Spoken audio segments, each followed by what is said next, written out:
Hey everyone, welcome to tonight's stream. We got a couple things on the docket tonight. I definitely want to talk a little bit about the new characters being added to the game. We're also going to be doing a roster review for one of my Alliance members a little bit later on, so that people can weigh in and offer their thoughts and suggestions and stuff. We're also going to do some just usual content, raids, war, things like that, and maybe we'll do some balanced draft battles later on. For those of you who aren't aware yet, the Nick Fury event is coming up in a little over basically 5 days. So you definitely want to be farming up your creep for that if you don't have him yet, or if you want to try to get him a little higher. We have the Payday event coming up, which I'm personally excited about because I'm trying to get some characters to G14. I'm going to need the gold to do that. Hey, Bert, how you doing? Bert is actually who we're going to be doing the roster review for a little bit later on, so that is pretty exciting. We've got the Squirrel Girl event coming up in 9 days. We're going to talk about Squirrel Girl in a little bit. But let's just jump into some housekeeping stuff to get started. I've already been playing a little bit earlier today, but I got some energy to burn off and some other stuff. Since my last stream, I did get Minerva to Gear Tier 14, which is really exciting. It's exciting for a couple reasons. One, because she's on my primary roster for Ultimate 7, but also because she is the 5th Gear Tier 14 character for me, which means I have now started Dark Dimension 3, which is super exciting. Phoenix is coming along. She'll be there soon. I have one piece left, and I actually just need 4 more of the adaptive pathogens to get her to Gear Tier 14, which is exciting. And then after that, Symbiote Spider-Man is going to be next on my list that I'm starting to already farm some pieces for. So, and that's all just because right now my primary focus is Dark Dimension 3 right now. That's where I'm sinking all my resources. Alright, so let's pick up some gear. What do I want? How am I doing? This I can farm some stuff for. So let's do that. I think we'll go with this. 1, that's fine, and cool. 2.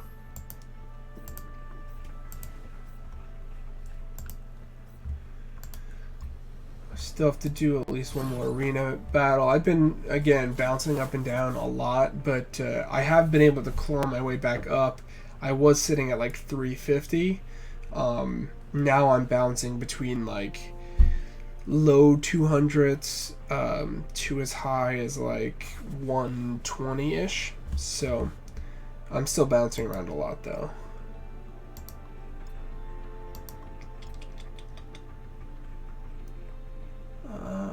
Do I want to swing at this? I do. I'm using a very mishmash team right now, but it's been the only team I've been able to really make headway with, so I just have to deal with that.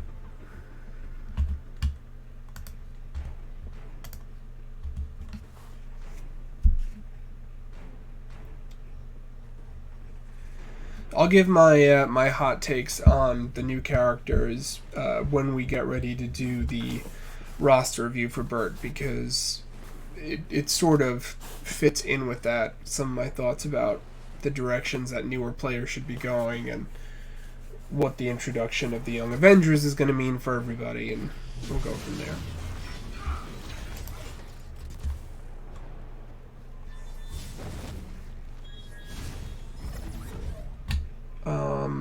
Let's whack at Hela first. So normally I would use this ability next, but I actually don't want to use it right away because of Magneto, because that ability will actually clear blind on people and stuff. So I'm going to use that right away.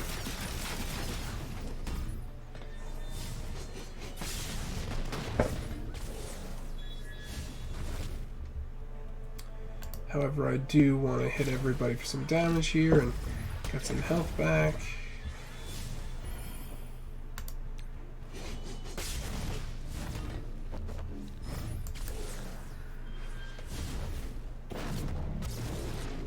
Alright, so here comes that blind.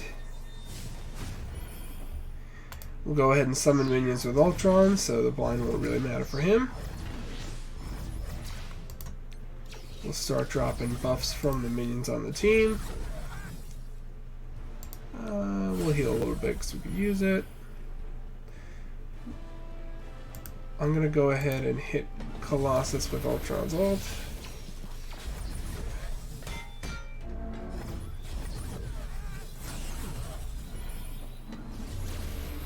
Woof. That was unfortunate. But we'll get him back. Nice. Now that Dark Phoenix is up. Alright, some damage. We'll take it. Alright, so now we're going to go ahead and stealth everybody. And that'll get us Dark Phoenix in short order.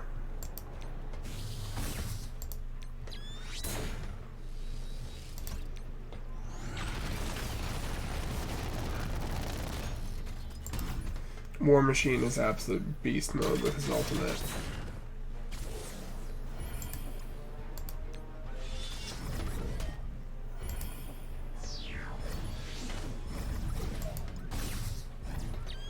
There we go. Alright, now we got Dark Phoenix, and there we go. I was hoping she was going to take out Colossus just when she drops. Alright, and that's going to be an easy cleanup.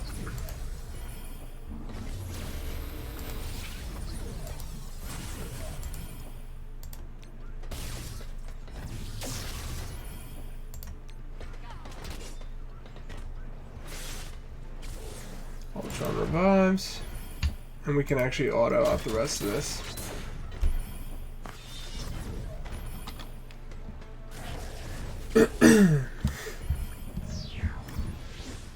Let me know how my volume is. I'm always adjusting the gain, so if you guys are having trouble hearing me, just let me know. If I'm coming in too loud, let me know.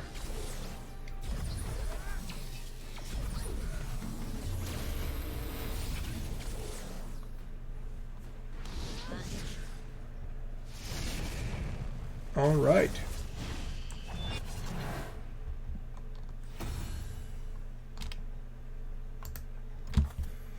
$159. It's something.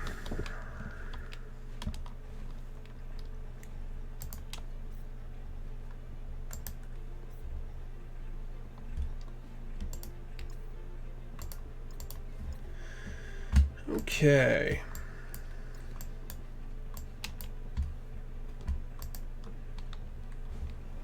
Bert, you're going to be able to stick around, man, right? I don't want to... If you got to run somewhere, I'll hit your roster review early, but I figured it was probably better to let some people get on and weigh in.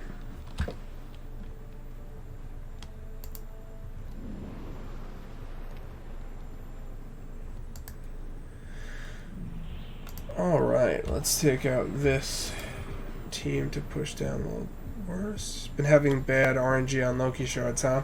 I had a similar problem actually when I was trying to farm him for Phoenix. What was their power? 294.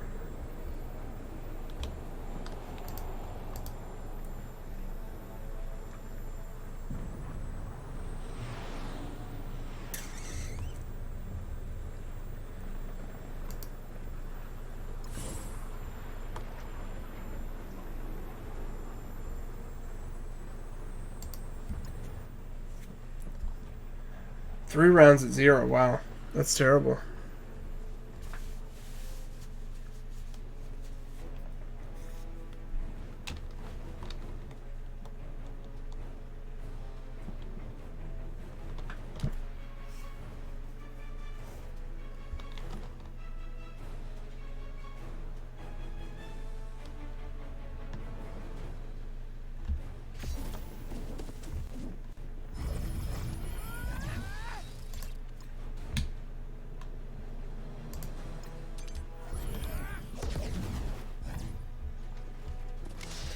gonna target Thor first, just because of how much damage he's had after his rework.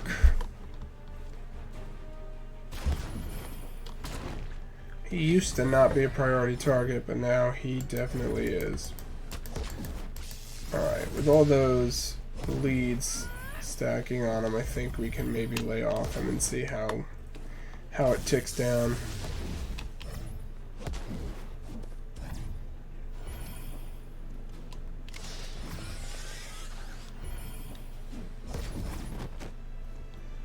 Yeah.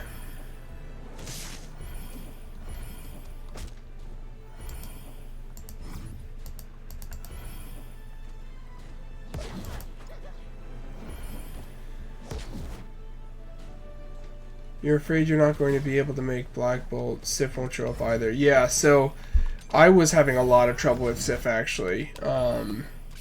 For some reason, she just was not showing up ever in the war store for me. So even though I had the resources to unlock her, she just wasn't showing up. So I ended up caving and getting the offer for her. I was 50 shards short, so it was actually just enough for me to get it that I'll be able to get Black Bolt this time around.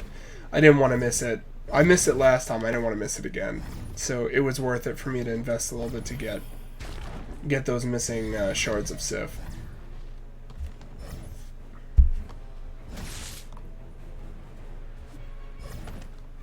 After I get these war battles out, we'll start talking about the new characters and everything. Just wanted to help out a little bit. Get the engine moving here for the Alliance.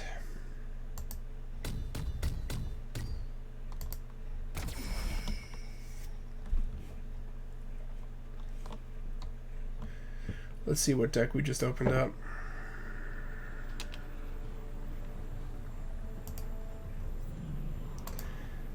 Hanger.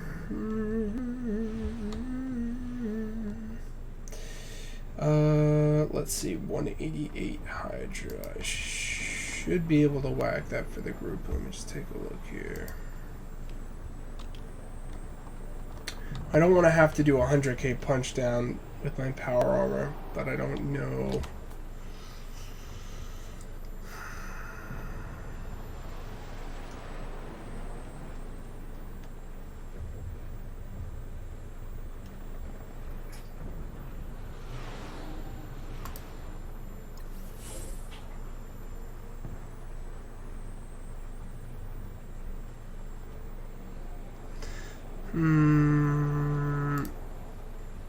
No, but maybe if I use my Spider-Verse.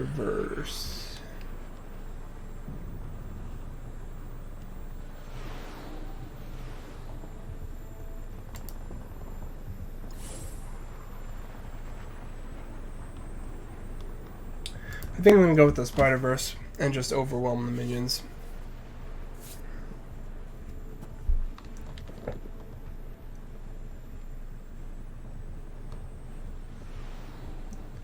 Just in case there's another Hydra team later on, I want to still have my power armor team to take them out.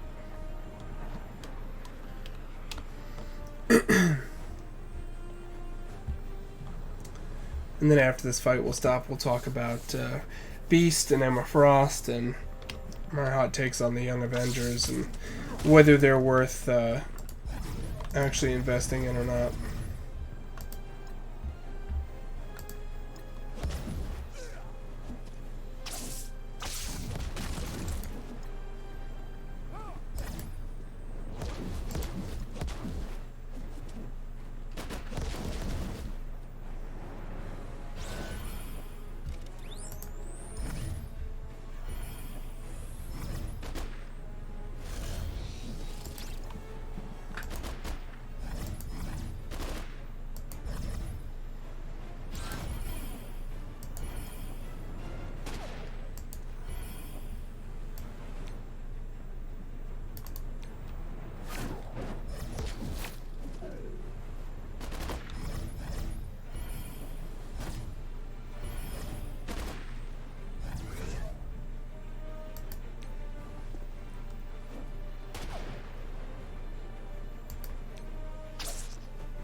Alright, that'll take... I thought that was going to kill Rifle Trooper and it didn't.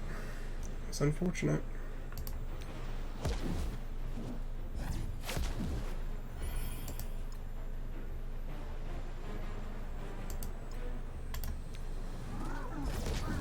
Spread that defense down.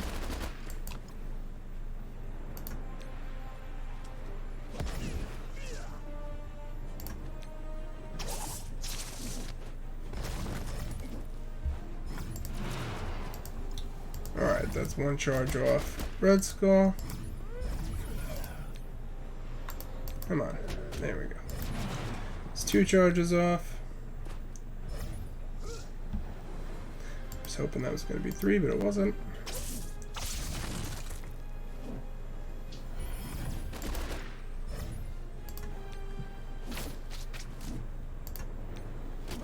Alright.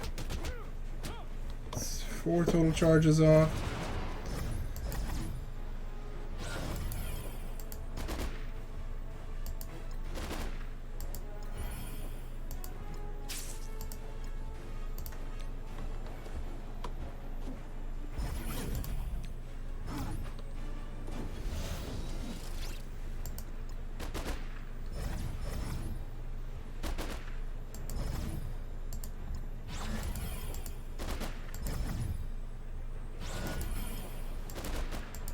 Come on. Here we go. So many turns they get. Alright. The bleed should take out Rifle Trooper now. No, it didn't. Damn.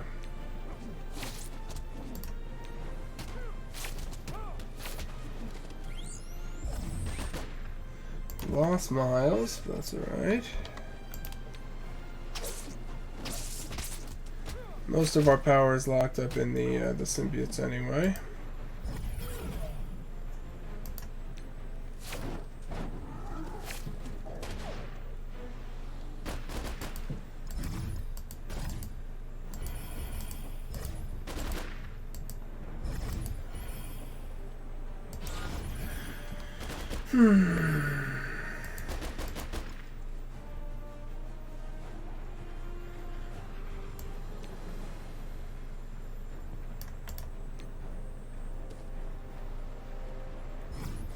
I don't know why the audio is broken on that. That was interesting. Okay, eating up those charges. We're gonna time out, but then I'll hit this with something lower after I've wiped out most of the charges. It's another charge down. It's only got two left.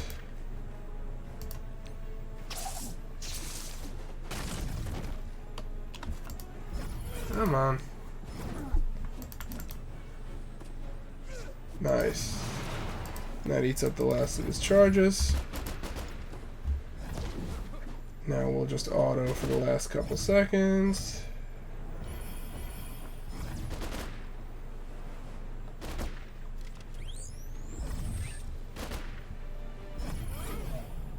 It's alright. So now I can hit this and finish it off with something lower.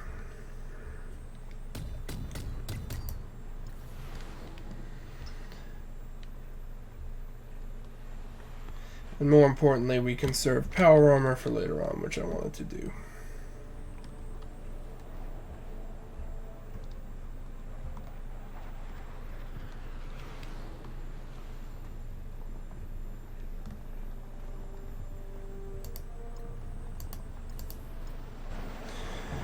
Okay. So I'm gonna hit them with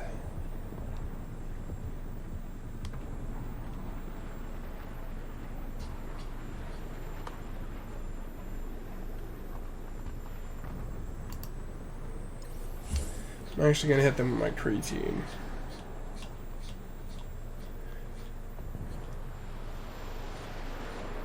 It is, there we go.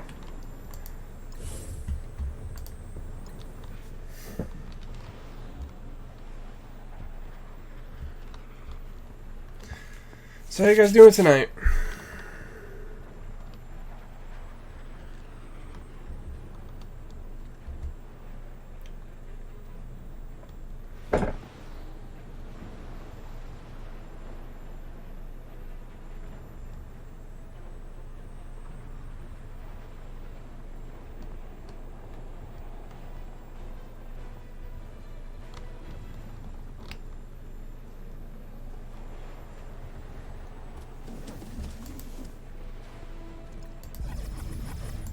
This should be easy enough.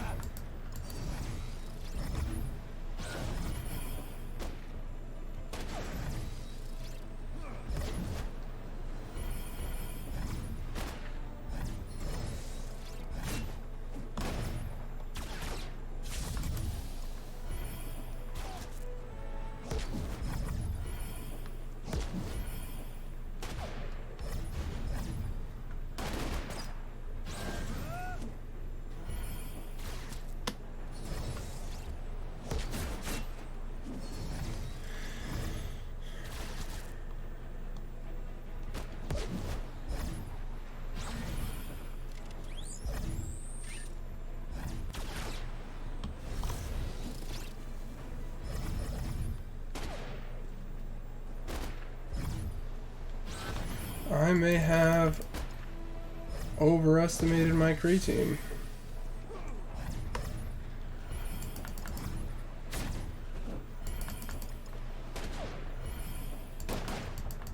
Damn it. That was embarrassing.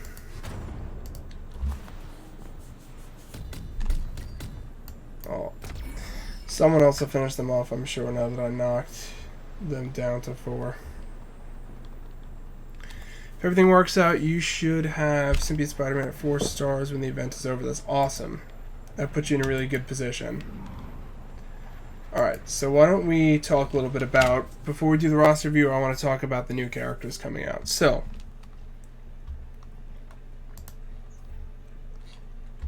are they in game yet? I believe they are. Yes, they are. Okay, so first, we'll talk about Squirrel Girl. I know people are excited about Squirrel Girl from a, is it the class where you overestimated everything? Shield Medic smoked you 3 times. Yeah, I don't use my Kree that often anymore, so I sometimes think they're stronger than they are against certain matchups. I forgot just how many buffs and things like death proof that they get, which was a mistake. But anyway, Squirrel Girl. Alright, so her first ability, it's a single target attack, but then she attacks a second enemy with the most speed bar. It's fine. Pretty standard these days. Most of the characters coming out have sort of a double up multi-attack, so that it's good. It's not phenomenal, but it's good. But in addition, she applies offense down to the enemy with the highest speed bar. Offense down is good. It's not as good as defense down in my opinion, but it's fine. For a basic, that's not bad, right? Because she can use it if other abilities are, if she has ability block or things like that. So that's not terrible. Her second ability, heals allies for a percentage of her max health, which is good. It also is a cleanse, which is nice. And in addition, she calls an ally to assist, which is cool. This is, in my opinion, her best ability, right? It's a really strong ability, but it really requires you to have red stars with her to, you know, push up her health as much as possible. So I think it's her best ability. I think it's a really good ability, but it is very reliant on you investing heavily in her to make it worthwhile. Third ability is an AoE, which is great. I love characters with AoEs, and it can't miss, which is even better. It also applies bleed and offense down, which is really cool. Again, not as good as defense down, but it's good. And it does reasonable damage. I think there are characters with better AoEs in their kits, but it is not a bad AoE. And then we've got Unbeatable. Unbeatable is something you typically see in linchpins of these different tag-based teams, where she just gives her allies max health, which is good, and she gains max health herself, which again works alongside her heal. She also has this ability that when a Young Avenger ally drops below 50% health, she speeds them up, and that's good. I think that she's a solid character. Again, the caveat is that you really have to invest heavily in her because red stars are going to make a huge difference on this character.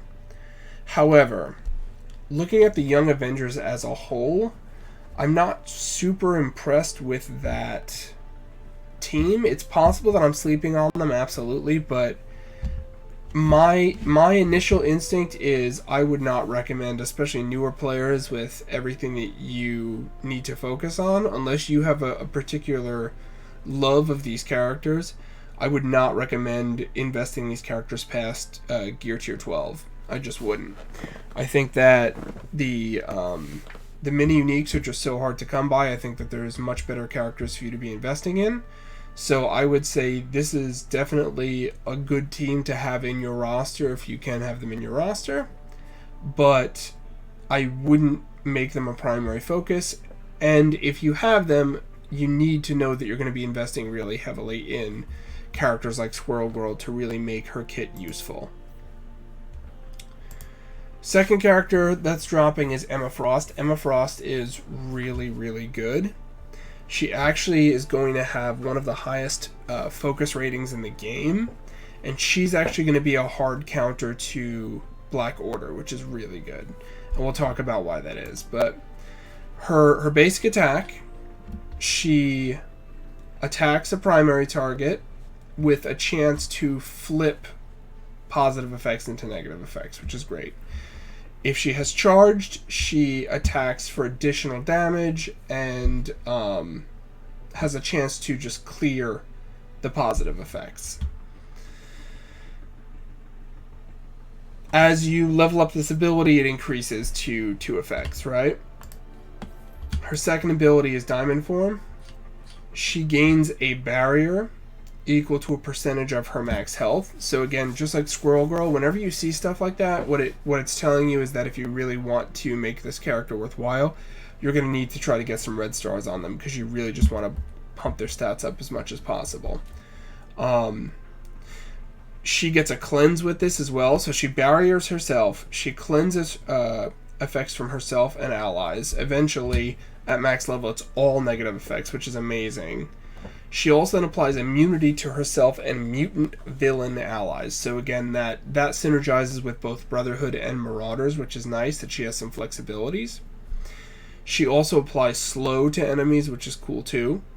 But what I really like is the cleanse here and the barrier, right? The barrier is really strong because she can be at max health and still barrier herself, which is great. That's why I wasn't sure when they first introduced the barrier mechanic if I was going to like it or not, but I've since really come to love it and see its utility, that especially when you pair a second healer on a team or something to keep people's health up and then throw a barrier on top of it is awesome. It's just so good. Third ability is Turn the Tables. At max level, it clears all positive effects on enemies. This is what makes her a hard counter to the Black Order, right? The Black Order stacks obscene amount of positive effects. That's why they're the strongest team in the game right now. Emma Frost changes that meta completely, that she becomes a hard counter to that team. In addition, you mind control the enemy or ally character with the most damage to attack the primary target. That's wild, right? So again, talking about why she's a hard counter to the Black Order, she can utilize their absurd power against themselves, which is great. In addition, if the primary target is killed, apply blind to the non-summon enemy with the most speed bar. And it's unavoidable. It's unavoidable, and as we just mentioned, she's got one of the highest focus ratings in the game, which means she can get around high resistance for characters like Thanos, which is awesome.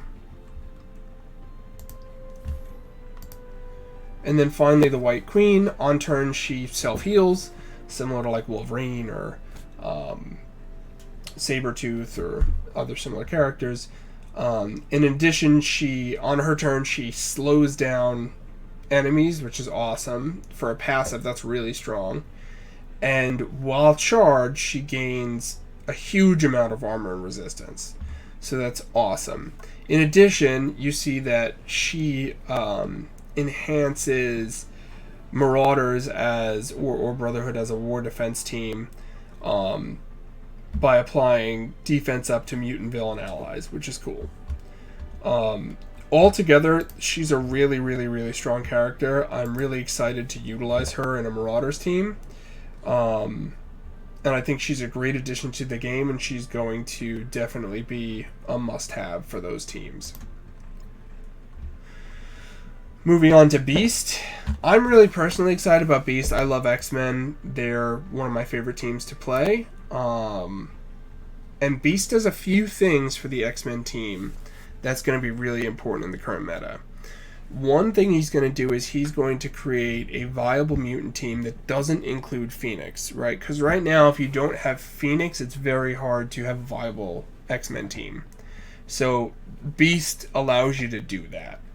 The other thing Beast does is when you're using Phoenix, Beast makes it so that you can effectively 3-star campaigns or challenges and stuff that you couldn't use Phoenix for to do that previously, because when she dies, and she's designed in her kit to die so that she summons Dark Phoenix, normally that death in summoning Dark Phoenix counts against your star rating. Beast circumvents that. It basically gives you a freebie that the first death doesn't count, basically, for your star rating, which is designed specifically for Phoenix. But we'll look at his kit quick. So, Beast alone, by the way, is not a super strong character. On his own, he doesn't have a lot of flexibility on teams. He really belongs on an X-Men team. He synergizes well with other X-Men characters, but he himself is not immensely strong. So his basic ability, he attacks his primary target and adjacent targets. Fine, again, pretty standard basic attack. Hey, Jar Jar, how you doing?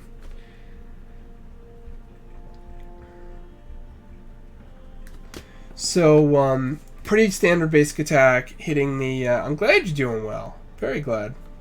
Attacks the primary target and adjacent targets. But in addition, when this character performs a counterattack or assist, they flip two positive effects to negative effects on each target, which is really cool. Oh, you finished DD2. Congratulations on Ultron, man. That's super exciting. I'm glad to hear that. It's going to change your gameplay a lot. So again, flipping positive effects to negative effects is a really useful ability, especially in the current meta. His focus is not as high as Emma Frost, so it makes him less of a counter to Black Order, but it's still, it gives him a fighting chance, right? Being able to flip those effects matters. His second ability is Volatile Experiment. He clears up to 2 negative effects from himself. He then heals the 2 most injured allies, which is awesome, for a percentage of his max health. Again, whenever you see that, it tells you that if you really want this character to be to shine, you need to get red stars on them. You've got to pump up those base stats. And then he attacks all enemies for 80% damage. For a second ability, that's really good. I do like Volatile Experiment. That's a really good ability. His third ability, his ultimate, is Mutant Enhancement. He applies offense up to himself and all Blaster, Brawler, and X-Men allies, which is great. Especially for a team that has very strong offense like Cyclops and Phoenix and or Psylocke. That's really great. He also, at max level, applies regeneration to himself and all mutant allies. And as you level it up, it drops the cost of this ability, right? Which is great. In addition, as you level it up, it starts to add secondary things like you add defense up to Protector and X-Men, you add speed up to Support and X-Men, and so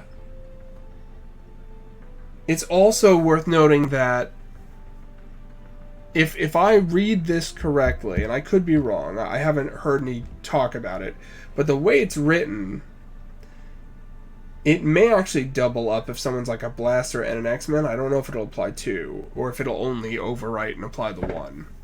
But it would be interesting if it applied 2. But either way, you still end up putting a whole bunch of positive effects on your X-Men, which is great, right? Buffs are never a bad thing. And as we know, buffs actually make more of a difference than negative effects on enemies do, right? So if you have, for example, if you have defense up and someone puts defense down on you, the defense up actually is worth more than the defense down, so you end up slightly ahead. That's also why buff clearing is more valuable than just putting negative effects on to try to compensate. Last ability, if this character is 3 or more X-Men at the start of battle, the first ally death does not count towards the loss of a medal in campaigns and challenges. Again, this is specifically targeted towards Phoenix, which is great. In addition, he gets the passive ability to apply regeneration to the most injured ally on turn. Great. He adds resistance to X-Men, which is great. He eventually gets to the point where with his passive, he'll heal the most injured X-Men ally for a percentage of his max health. Again, as we talked about, this is a character you want a lot of red stars on to up his max health as much as possible. My overall thoughts on him are twofold. One, it's not just about who they added, it's about what they changed in the existing X-Men. So one of the changes they made was to Storm. Storm has been lackluster up to this point, which is why there's so much contention between whether to use her or Psylocke on the team, and different people swear one way or the other, and I don't think anyone's wrong, I just think it plays differently. However, with Beast coming out, in my opinion, I think the answer solidly becomes Storm belongs on the X-Men team if you don't have Phoenix, or if you're not using Phoenix for whatever reason in that, whatever it is you're doing. So Storm, why can't I find Storm? She's up here somewhere. Storm. Here she is. So, couple changes that were made with Storm's kit. She still, her passive does the same thing, as does Storm of the Century. Ice Storm. If Beast is an ally, she has a 50% chance not to lose her charged when she uses Ice Storm. That is very significant. In addition, where is the thing about her charges? Here you go. Similarly, her basic attack that applies the charges on her that increase her damage or increase the likelihood of freezing the enemies. If Beast is an ally, she doubles up her charges the way Cyclops eventually does when his ability's maxed out. So that is huge. That makes a very big difference with Storm. So this is what I was getting at when I said earlier that Beast makes it possible to play a relevant X-Men team without Phoenix. If you run a team that's Colossus, Cyclops, Wolverine, Beast, and Storm, that's going to be a viable team. Because of the changes they made to Storm, that's going to be a viable team. Phoenix is still superior, but especially some of the newer players who don't have Phoenix yet, getting Beast will provide you an opportunity to have a viable X-Men team without Phoenix. They also buffed Cyclops slightly, which I was super excited about because I don't play a Psylocke X-Men team.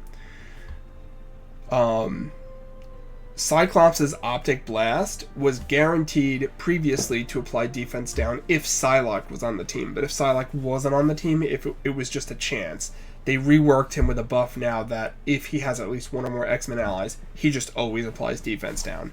With a basic attack, that's awesome. That is such an awesome ability to drop defense down with a basic attack. It also makes the X-Men team really good at clearing Hydra in ward defense, because he can put defense down on Red Skull, which invalidates his invulnerability, and then you can just dump damage on Red Skull and wipe him out. So that's really, really good. I love that they made that change to Cyclops. And so again, the one I'm going to be dropping from the team, fortunately or unfortunately, just is what it is Storm. So my team will consist of Cyclops, Colossus, Beast, Phoenix, and Wolverine. just because I do like that Storm gives the constant chance for assists, but the buffs from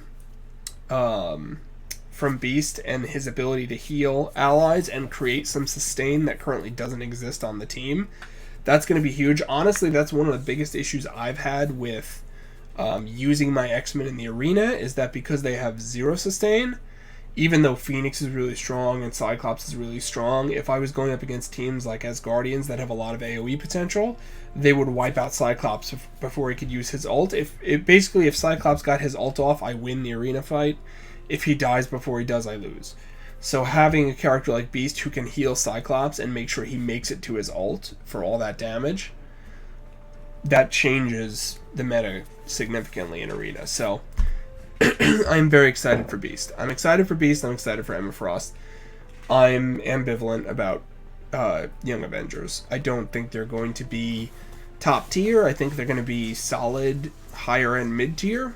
I wouldn't call them a top tier team though. My opinion on that could change as I start to see them in action. But just looking at the kits, I don't think Young Avengers are going to be top tier.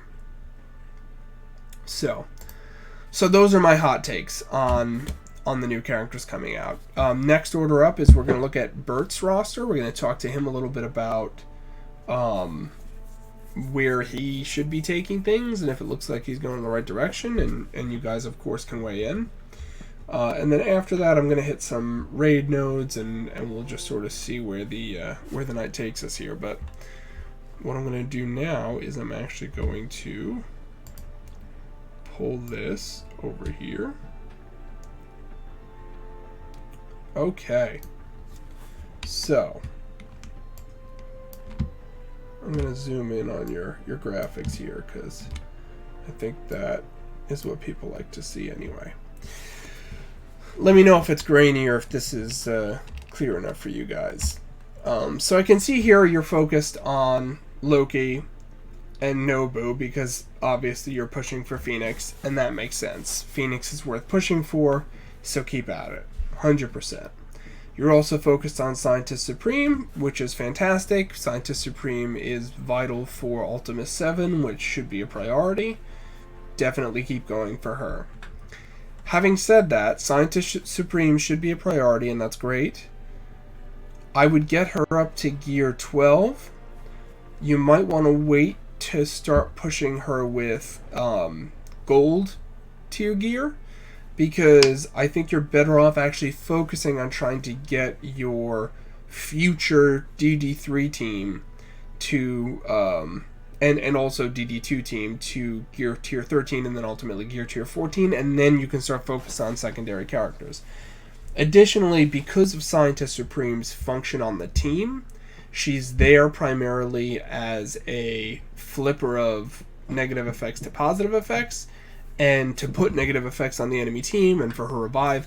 None of that stuff is reliant on her stats, so it's much less vital for you to pump her up beyond just making her generally survivable.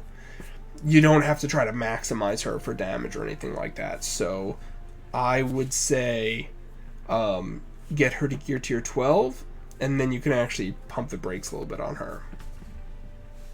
If I'm going too fast, let me know. If you need clarification on anything, just throw that in the chat. I'm happy to talk about that. I see you're going for Sinister 6 characters here also. Sinister 6 are worth having because they give you 2 legendary unlocks in Shuri and Invisible Woman. They also provide you with an anti-city team, and that's fine. I wouldn't invest too heavily in Sinister 6. I would say get Sinister 6 to like gear tier 10. If you want gear tier 12, I certainly would not suggest getting them to gear tier 13 or beyond. I don't think it's necessary. They're fine. They're a good team. They're a mid-tier team, though, and they don't have a ton of utility outside of being able to unlock those characters and use in, let's say, war against city teams and stuff. They don't have the sustain necessary for raids. They're not super useful in Dark Dimension. They don't have a lot of value outside of being unlocked, so you don't want to focus too heavily on them. You want to get them to the point where you can successfully do the campaigns. that's more a function of star level than it is gear level. You want to get them just to the bare minimum and then move on. And I certainly wouldn't, if you draw them in red star orbs, that's fine. I certainly would not buy red stars for these characters if you don't have to. Then I see you're focused on Carnage and Venom. I have nothing bad to say about those characters. They're viable in Ultimate 7. They're viable in Dark Dimension. Those are good characters to focus on if you really like them. Carnage even more so than Venom. Venom's very good, but Carnage more so than Venom. Most people I see recommend Carnage as a necessary 5th character for Dark Dimension 3. So Carnage is definitely worth focusing on. Looking at your other characters here, I see that you've got Hela at a decent power. That's wonderful. Hela is usable in Ultimate 7. She's usable in Dark Dimension. She's usable in a lot of different capacities. Venom is there because he has gear I need in the node. Okay. Awesome. Again, though, Venom is fine. If I would feel perfectly comfortable if you said, "Oh, I'm trying to, get Venom's power up." That's a perfectly acceptable answer. Venom is very useful. He spreads negative effects. He applies multiple bleed. He's a cool character to have. He synergizes really well with the symbiotes. And keep in mind, the rumor mill is a churning that they're already talking about adding additional symbiotes for a true full symbiote team. They're saying probably Shriek and one other. So that team will be likely even more useful in the very near future. So Venom is still, if you focus Venom, that's fine. I feel fine with that. But of the two, Carnage typically gets more love than Venom because of his ability to ramp up damage for things like Dark Dimension 3. Like I said, Hela's a good choice. As Guardians are a top-tier team. There's certainly no harm in focusing on them. They also check off cosmic boxes for raid restrictions and stuff. They're a good team to focus on. Minerva is a god-tier healer, very likely the best healer in the game. You certainly should be focused on her. She's also a must-have for Dark Dimension 3. So, and again, whenever I say Dark Dimension 3, assume I also said or Dark Dimension 2, because especially if you haven't done Dark Dimension 2 yet and you're building up towards that, your best cost efficiency is going to be picking the characters for DD3 and just getting them to DD2, getting through DD2 with them, and then moving on to DD3. Even though Dark Dimension 2 doesn't have the same restrictions as Dark Dimension 3 does, it doesn't have restrictions. The only restriction is Gear Tier 13, which you've got to hit on the way to 14 anyway, so that's fine. Minerva is a must-have. This is really good. Your Guardians of the Galaxy are looking stronger than they need to. They're not a bad team. They're a higher-end mid-tier team. Again, they check off a cosmic box for certain raid restrictions.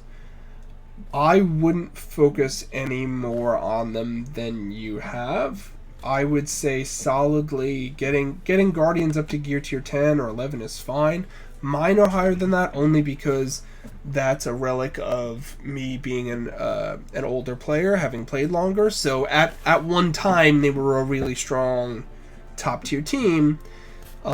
Due to power creep and stuff, they've fallen a bit in power. They're useful in raids when you have Mantis for sustain, but they're still inferior to other choices like Guardian, so I wouldn't focus any more on your Guardians of the Galaxy. Your Symbiote Spider-Man's coming up, which is great. A very strong character, again, recommended for Dark Dimension 3. For those of you that haven't done Dark Dimension 3 yet, your primary recommendations for Dark Dimension 3, I recommend Minerva, which fulfills the cosmic requirement you're going to have. I recommend Symbiote Spider-Man, which is going to fulfill the city requirement you're going to have. I recommend Phoenix for the global requirement, and then you've just got to get 2 others. So again, of the 2 others, people often recommend Carnage, which can also be used in the end of the DD3 for the city nodes. And then there's a lot of other choices. You could use Hela, you can use other people. Black Bolt is very popular. you get a little more flexibility there. Again, because I've been playing since 2018, I actually have 3 of my defenders at Gear Tier 14 already, just because they were essentially already there when I had finished DD2 and gotten the materials. So you can use them. They're usable in the city nodes. They're usable in the nodes that don't have the restrictions. But certainly Minerva, Phoenix, and Symbiote Spider-Man, I would say, are kind of non-negotiable. You really need them. Bert, you said you have Rocket, Star-Lord, Hela, Minerva, and Groot in the arena. In your shard, that's probably fine for now. You will notice that there will start to be a power creep as people start to get focused in what they're farming for. That team will not get you into like top 100 once your shard. I don't know where your shard currently is, but like in my shard, that team would not last at the top. So right now I am, as you just saw, I just won an arena match. My team is a little wonky right now. I'm using Phoenix. I'm using Minerva, Ultron, Hela, and I switch between either using Thor, depending on the team comp, Thor or War Machine, just because of his sheer damage output. I'm working on getting Symbiote Spider-Man up in power, in which case I'll be swapping him in, because I don't have him at Gear Tier 14 yet. I'm working on it, but so yeah, keep working on Symbiote Spider-Man as you can. Get him to Gear Tier 14. He's definitely going to be necessary for Dark Dimension 2 and 3. You were at 75 last night and 220 tonight, but back down to 120.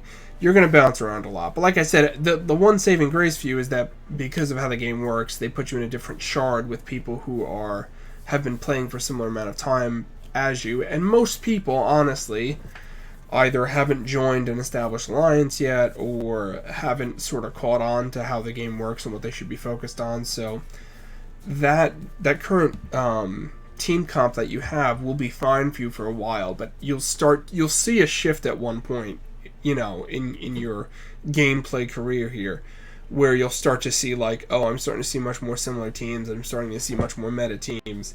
You're gonna have to sort of get on board there if you want to stay in that top 300 range. But you're on the right track. I see a lot of things I like here.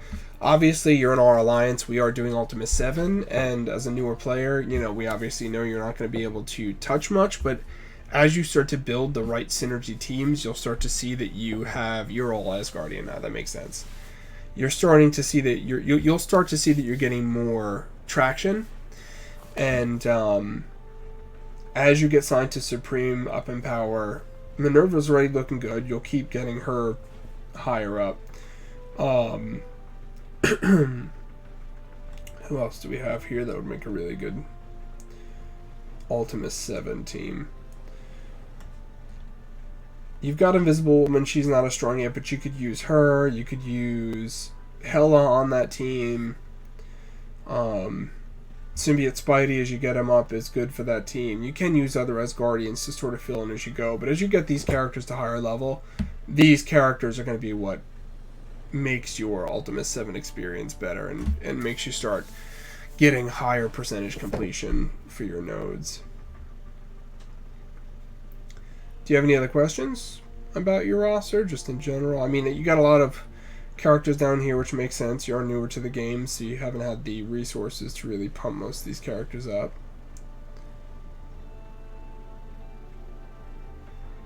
Mr. Sinister is also a character you can get a lot of mileage out of if you decide to pump some resources into him.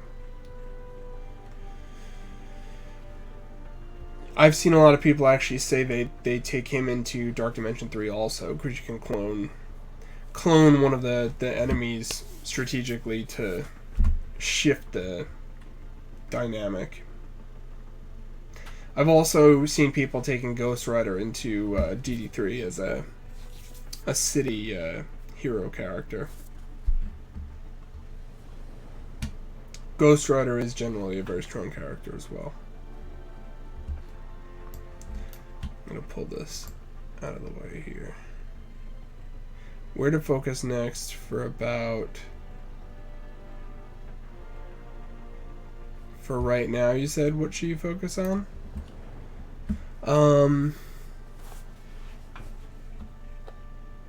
I know you're probably in a rush to try to get Phoenix, but keep in mind you have to unlock her at 6 stars, and you're going to be a ways away from that. So I would keep your Mystic Villain characters sort of like always in the back of your mind, but like just chug along slowly. You're probably going to miss one or two events for her before you actually unlock her. I would focus Carnage. He's a low mark for you. You probably have, it looks like you've already got materials laying around for him. Yeah, I know you're rushing for Black Bolt. If you can get everybody to 5 shards for Black Bolt, 5 stars for Black Bolt, I would do it for sure. But I don't know if you're going to be able to do it before the event. You're probably going to miss this one and go for the next one.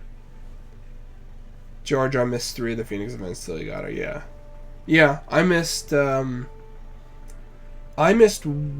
I believe. But again, I had been playing for a long time already and just sort of gotten shards from orbs and stuff before I got there. So I was luckier in that sense, but she's definitely an end game sort of goal for you guys.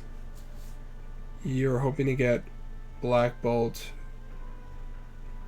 Carnage, Symbiote Spider-Man, and Invisible Woman. Hey, Shara, how you doing?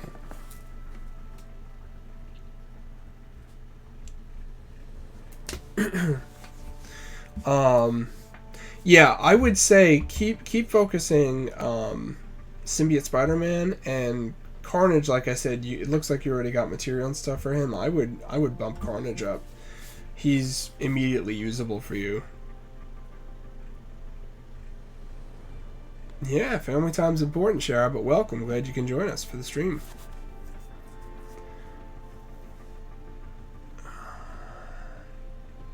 Bert, you're saying you want to know which character would be useful for Arena and Ultimate 6 or 7?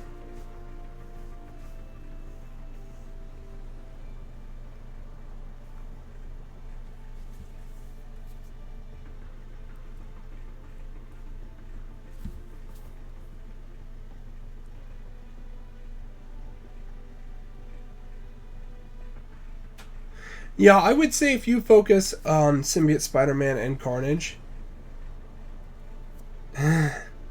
if you focus on those two, they're usable in all those game modes, right? They're viable for... Shara. They're viable for the raids, they're viable for Arena, potentially. You got a ways to go for both of them, obviously. But definitely then, keep focusing Minerva, 100%. She's going to be usable all the way through DD3. Your Asgardians are still worth investing in also, and especially Hela has the most flexibility and use outside of Asgardians, so I would definitely keep pumping into her as well. But definitely those characters, whenever you can do anything in those characters, do it. Pump the brakes on Guardians of the Galaxy. Don't overinvest in them because they are only a mid-tier team. They have their uses, but I would not overinvest in them. Do not overinvest in Sinister Six. They have their uses, but I wouldn't overinvest. Hey Jar Jar, yeah, if you send me something like this, you don't have to even include all this stuff. You literally can just send me your the screenshots of the portrait view of your roster here. You can send me a message on Discord or send me an email with the file, and I will happily do a little roster review on stream. Happy to do it for anybody.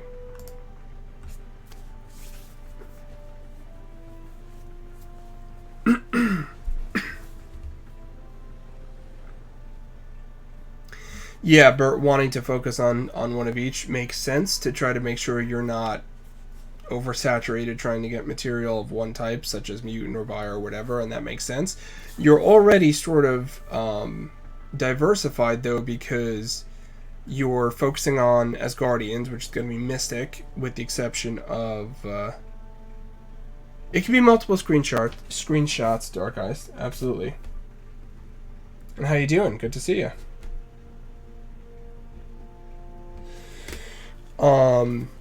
So as Guardians, you're already going to be Mystic with the exception of Sif, which is skill. Your Symbiote Spider-Man and Carnage are going to be biomaterial.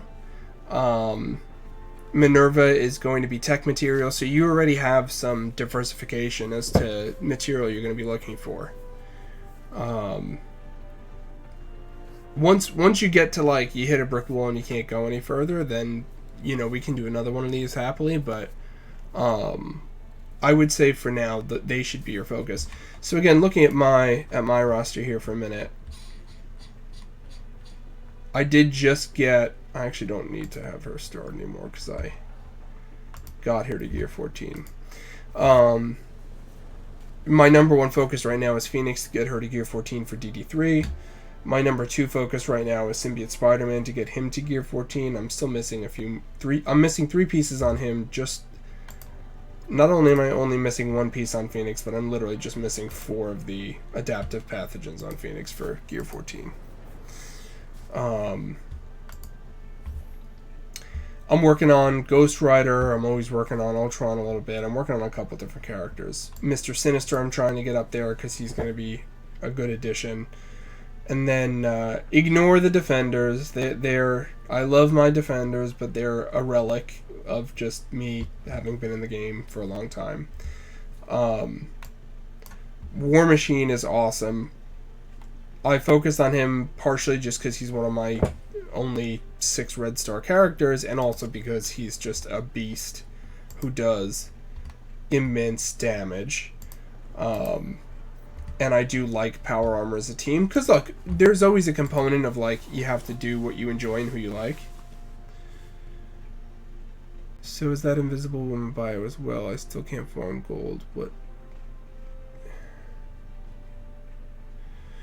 What team to... I'm not sure what you're asking at 7+ nodes. Any issues there? You still can't farm the gold material, sure.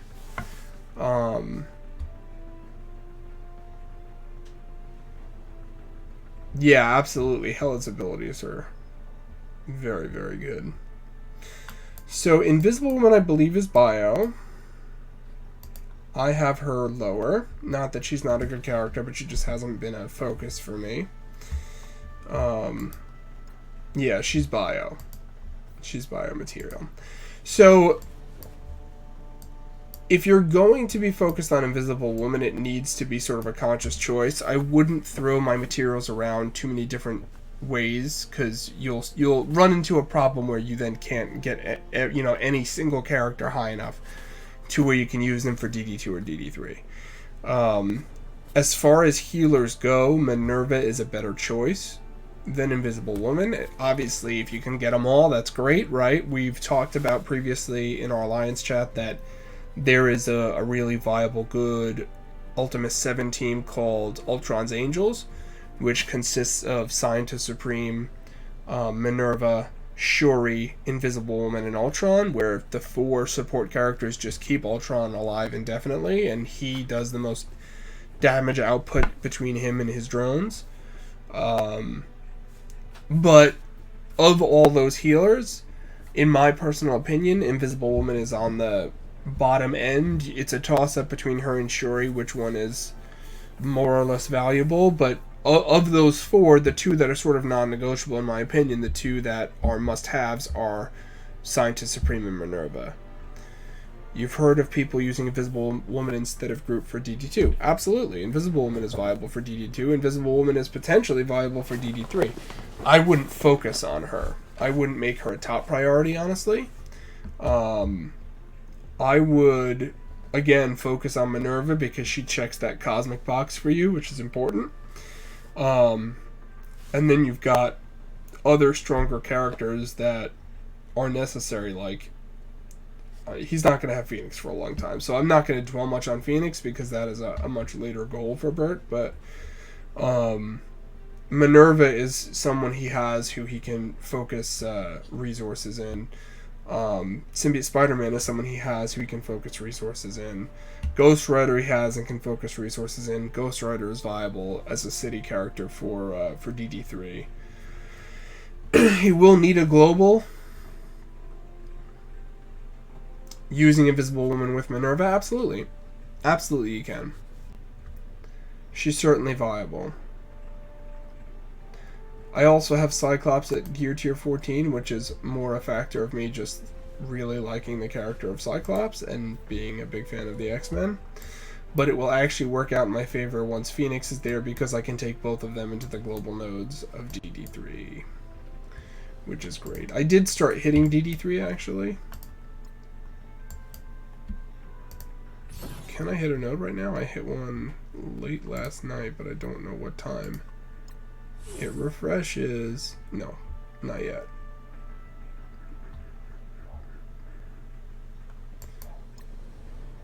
Although I can, you know what? I'll refresh it and do one on stream. Why not?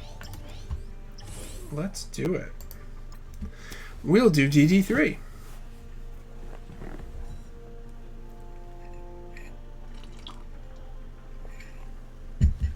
Because it's exciting, and I'm excited about it.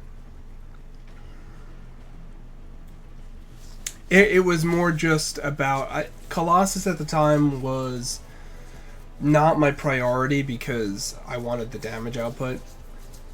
If you have Colossus, Colossus is really solid to take into DD3 as well. He's someone I will focus on. Right now my focus is just on Phoenix and Symbiote Spider-Man first. I will probably then pivot to Colossus.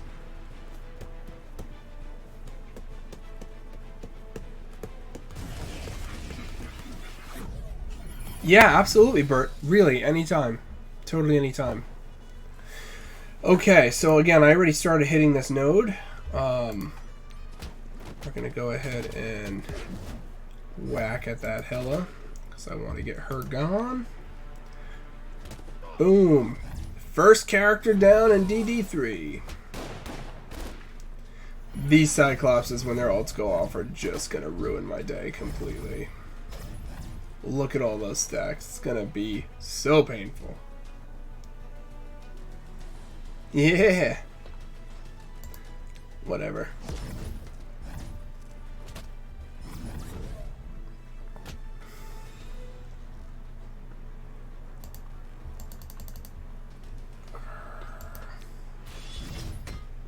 The Colossus taunt.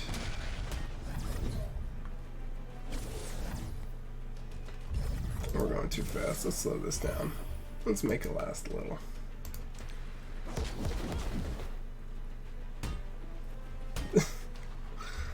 They hit so hard.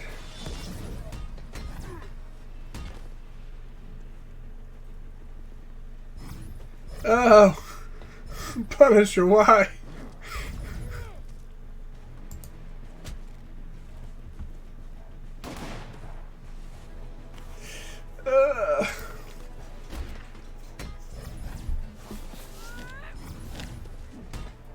Rip. Bye, Punisher. Nope. Nope, doesn't even buy him another turn. And Hela's back.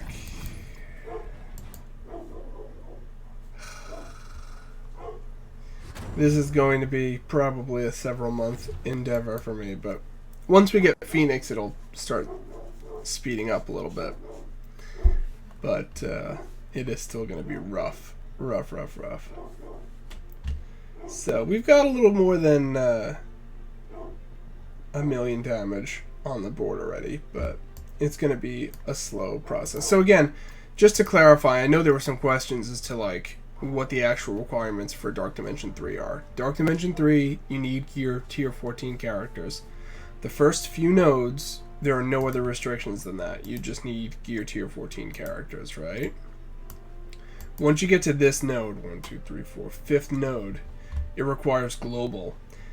But it's worth noting you don't need a full team of 5 global. You can literally go in with one character if you wanted to.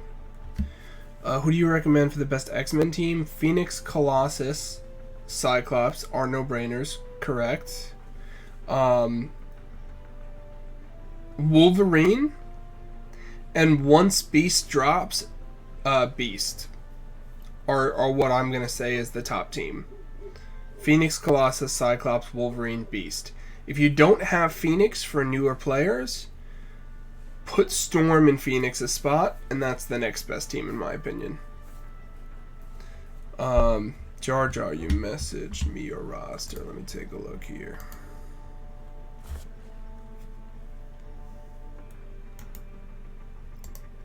Alright, let me... Hold on a second. I'm going to go ahead and throw this into Excel quick so that I can show everybody. We can do this together.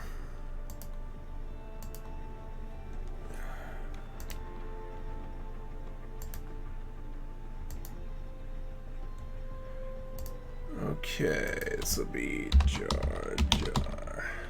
Hijinks roster review.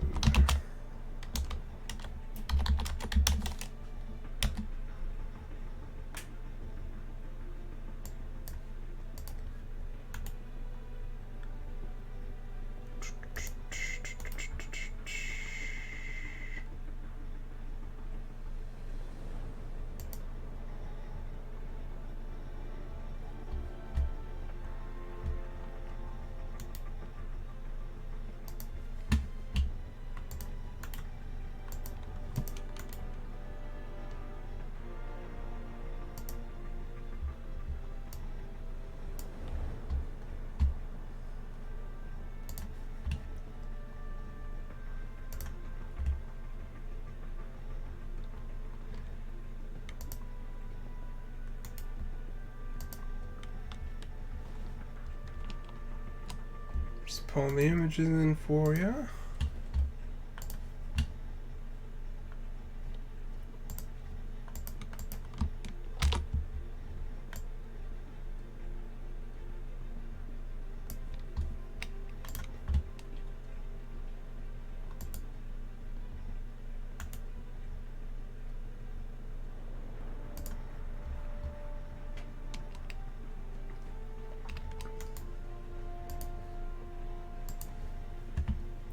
I'm probably not even going to copy the fourth page. I'll just copy the... oh, that one came out larger for some reason.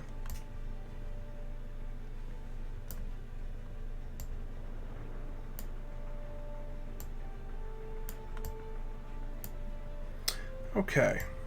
Let's pull this in now.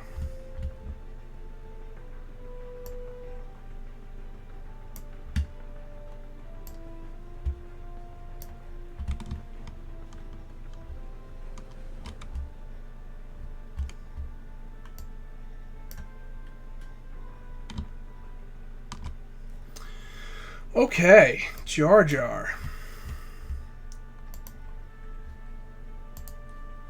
So right away I see some stuff I like here. We've got, yeah, I saw there was 4, but really we just need to start, we need to talk about the top of your roster, right? If people are way down here, then we'll call out who's missing, but these are the people that you're focused on right now, which I think is mostly good choices I'm seeing here. So Phoenix and Minerva are 2 must-haves in my opinion, because again, Dark Dimension 3, you're going to want both of those characters at Gear Tier 14. Yeah, Dark Eyes, hang tight. Let me get you the Discord link here.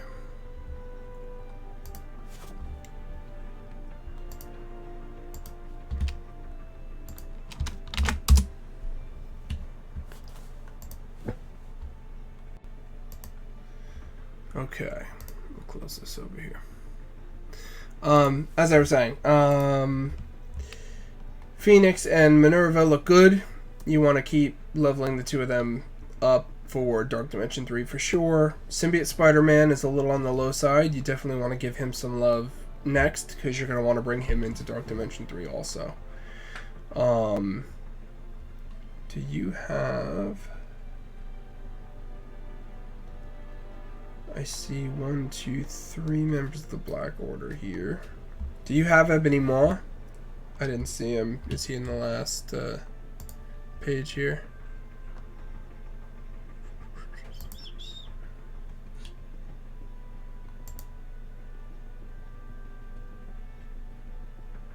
No, you don't have him yet. Okay. Alright, so since you don't have him, I would say don't worry too much about... Yeah, Black Bolt, when you get Black Bolt, he's going to be worth investing in. Honestly, and people may tell you otherwise, but I wouldn't suggest putting into the Black Order characters very heavily unless you have all of them. Because the Black Order team is the... Without, like... You have no legs to stand on to say otherwise. Right now, it's the strongest team. Total team comp. Black Order. Just is. However, without the full team comp, with the exception of Cull is just a really, really strong tank, the total team is fairly underwhelming. When you get the Black Order team, it's unbelievably strong. And again, the sort of exception to that is Cull Obsidian. He's really strong. If you want to invest in him, that's fine. But Proxima Midnight and Corvus Glaive, I don't think you really need to invest too heavily in until you get Maw. Which, looking at your Asgardians for Black Bolt, you'll probably get Black Bolt. Yeah, you're not going to even have him at max. I think you're a ways off from Ebony Maw, so I wouldn't really pay too much attention to your Black Order team right now. I think you've got a much bigger priority in focusing on Phoenix, Minerva, Symbiote Spider-Man. You could stand to get Hela a little bit stronger also. You've got a really strong Loki, which is great, but Hela should be stronger than Loki. Loki's good, but Hela's much stronger. Honestly, so is Thor. In the power rankings on Asgardians, I would say Hela, Thor, then Loki, then Heimdall, then Sif. Your Shuri looks good. Again, viable, Alt 7. Your Ultron is low, but you said you just unlocked him, so that's perfectly fine. Loki was closer to G13 for DD2. Yeah, that's fine. I wouldn't take him any higher. I know part of that power is just coming from how many red stars you have. I would chill on Loki is what I'm saying. I would not put any more into him. You got him. I'm assuming he starred here because you're focused on him. My argument is unstar him. Get him off your radar for now. I would definitely chill on Loki for now. Your Thanos is good. I see that you're focused on him. It seems to me like you're trying to focus on Black Order as a team, but the answer is to get Ebony Maw, you're going to need to focus on your Inhumans first. And if you don't have Ebony Maw, then there's no reason for you to focus on Black Order. I think you're kind of putting the cart before the horse. So I wouldn't do that. I would sort of full stop on that. Pull them out of your focus. If anything, if you're saying, I just love Black Order, Dan, I need to have Black Order, I support that decision. But you got to have your priorities in order then. All of those spots should be Inhumans, not Black Order, until you get Ebony Maw. And then you can ramp up on your Black Order characters. In the meantime, I think that a more valuable focus right now is focusing on your DD3 team, which in turn will get you a ton of mini uniques. Yeah, no, I get it, Jar Jar, totally. And everyone wants to have Black Order, a full Black Order team in Arena, because that's how you get to the top 10 Arena spots is with Black Order. It's the only way you do it. But you're just not there yet, right? And so if you're putting all these resources into those characters where you could be putting resources into characters that in the immediacy will be more beneficial to you, basically what I'm saying is you have to sort of play, you're stuck playing the long game, so play the long game. Instead of splitting your resources, and then even if you have the characters that you need, you don't have them strong enough to get Ebony Maw or do the other things you need to do. So if you get your DD3 team together and you start hitting DD3... Oh, you just favorited them. That's fine. That's fine. Whenever I see these, I assume you called these out because you're like, hey, this is who I think is a priority.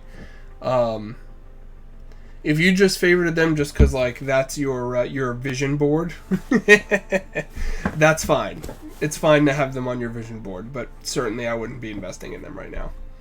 Mr. Sinister is fine to invest in. Big Daddy S is fine to invest in. He's gonna get you a lot of mileage. He's got a lot of uses. Yo-Yo is great up here because, again, Inhumans should be a priority for you if you've got Black Order on your vision board, so that's fine. Invisible Woman is good. Shuri is good, in my opinion, a little bit better on the healing spectrum. You're working on Inhumans next. That's sounds like a solid plan. Captain Marvel is a good character to invest in. Do you have her here because she's a priority or because she's on your vision board?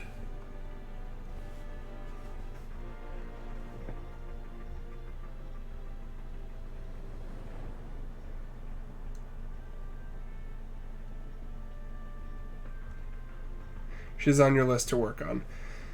That's fine. She's not a bad investment, but I believe she's bio, and you're going to need to invest that bio in Symbiote Spider-Man first. So I would say get him up there before you get her up there, and I would even make the recommendation after you get Symbiote Spider-Man up there. I would rather, if it were me, I would rather be focusing on Carnage and maybe even Venom and then Captain Marvel would be my order of operations for who I wanted to increase. Just because Symbiote Spider-Man, Carnage, and Venom are a really awesome synergy. Those three characters are usable in Ultimate 7. You can throw in like Minerva in that mix, and another character, be it Mr. Sinister or Hela or a number of other characters, and you've got a winning Ultimate 7 team, and those three characters will make a really strong Dark Dimension team as well. So I would say maybe chill with Captain Marvel also, and 1, 2, 3, in that order I would focus on for bio characters before I focus on Captain Marvel. This would be a different conversation if we had this conversation before Symbiote Spidey dropped, because at that point Captain Marvel was out and was, as a new kid on the block, she was unbelievably strong and still is very strong. But the synergy of these three characters and what they can do and their viability in multiple game modes, I would say the symbiote should be your primary focus over her. And again, the rumor mill churning says that we're getting more symbiotes in the game, so they will be even more valuable and even more viable, and I wouldn't be surprised if we start to see them in the high-end arena shortly after they drop into the game. I say that confidently, just knowing what the three existing symbiotes do, that the Spider-Man and Miles are fine, but they're almost dead weight on that team compared to how much stronger the three of them are. If you drop additional symbiotes in the game that benefit more from Symbiote Spidey's passive and somehow synergize more with this whole massive deluge of debuffs, I think that you're going to see a top 3 team out of symbiotes when that happens. I'm saying it now. You heard it here first. They drop more symbiotes in the game and it becomes a top tier team. Hands down. What else you got for me? Any other questions on your roster here?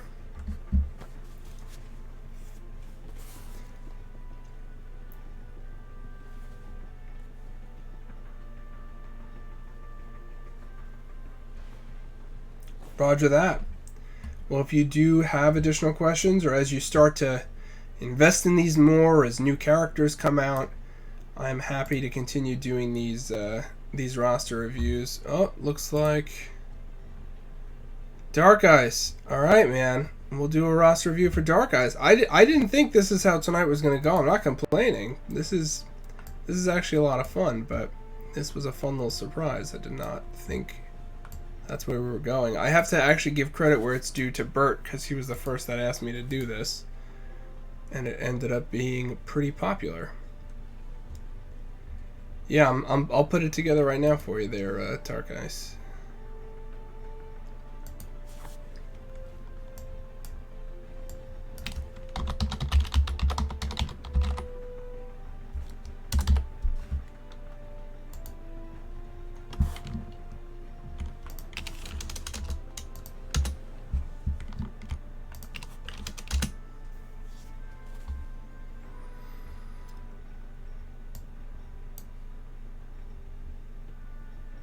Finishing up your mercs to level 60.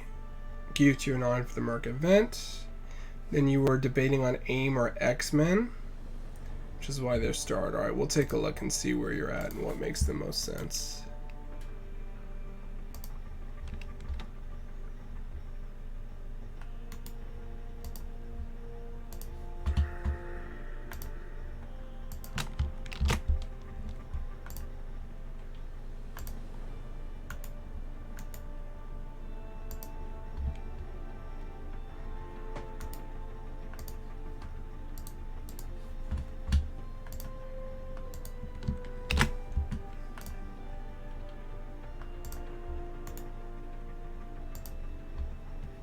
You know you need to work on Brotherhood for the 6-star unlock too.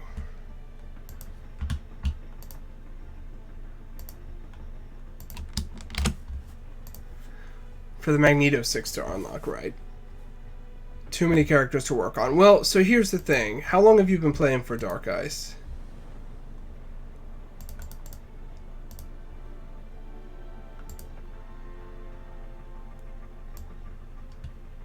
Day 128. So here's the thing.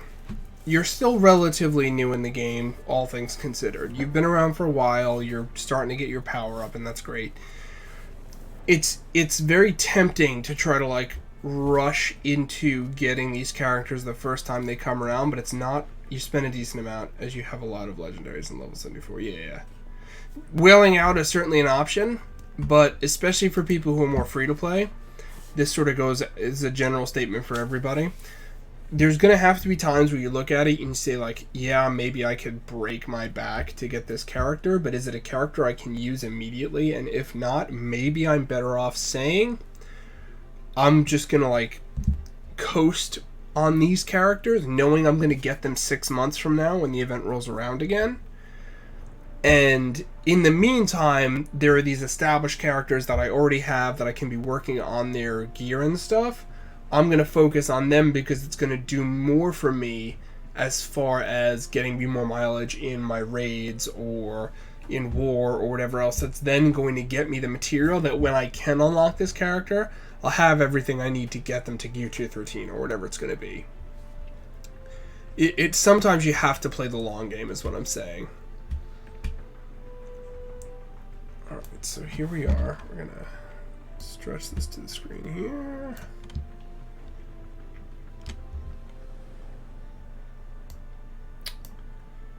Okay.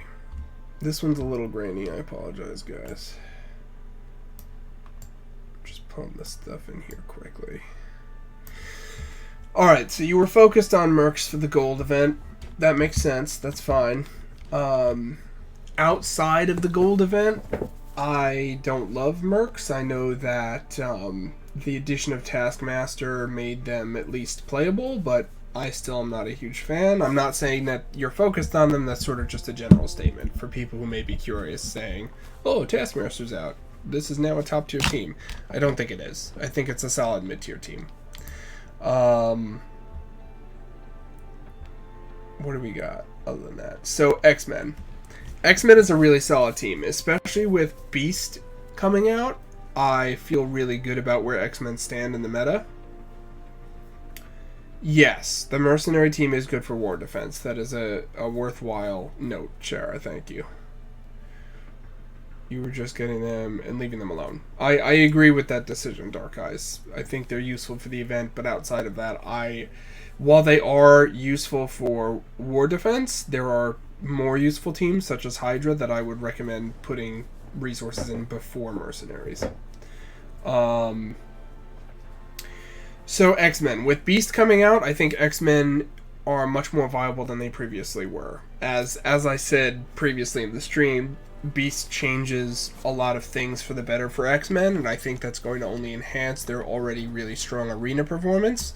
It will also now make them viable in raids. Some people out there are rolling their eyes right now saying they're not viable in raids compared to Asgardians, for example, or other teams that are more viable in raids, and that's not an incorrect statement, but they will certainly be more viable than they are currently. And if you're looking for a more sustain-worthy team, it would mean rotating Phoenix out for raids, leaving her in for Arena, absolutely, but rotating her out potentially for raids, rotating in Storm. So a good X-Men raid team would be Colossus, Cyclops, Wolverine, Storm, and Beast. So, and that's one of the things Beast brings to the table. So X-Men are in a great place right now. I don't see them falling out of favor in the meta anytime soon, which makes them a really good investment in power. However, the other team that you talked about was AIM. AIM, I also think, is a really great investment. Two of the characters, AIM Security and Scientist Supreme, are viable for Ultimate 7.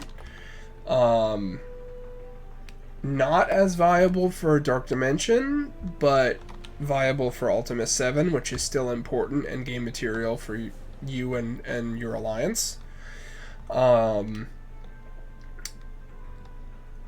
AIM is also useful in high-level villains, which you'll need to be able to farm Hela if you need to, although it looks like you're ready. You must have wailed out a little on Hela. It looks like you've got her star level kind of higher.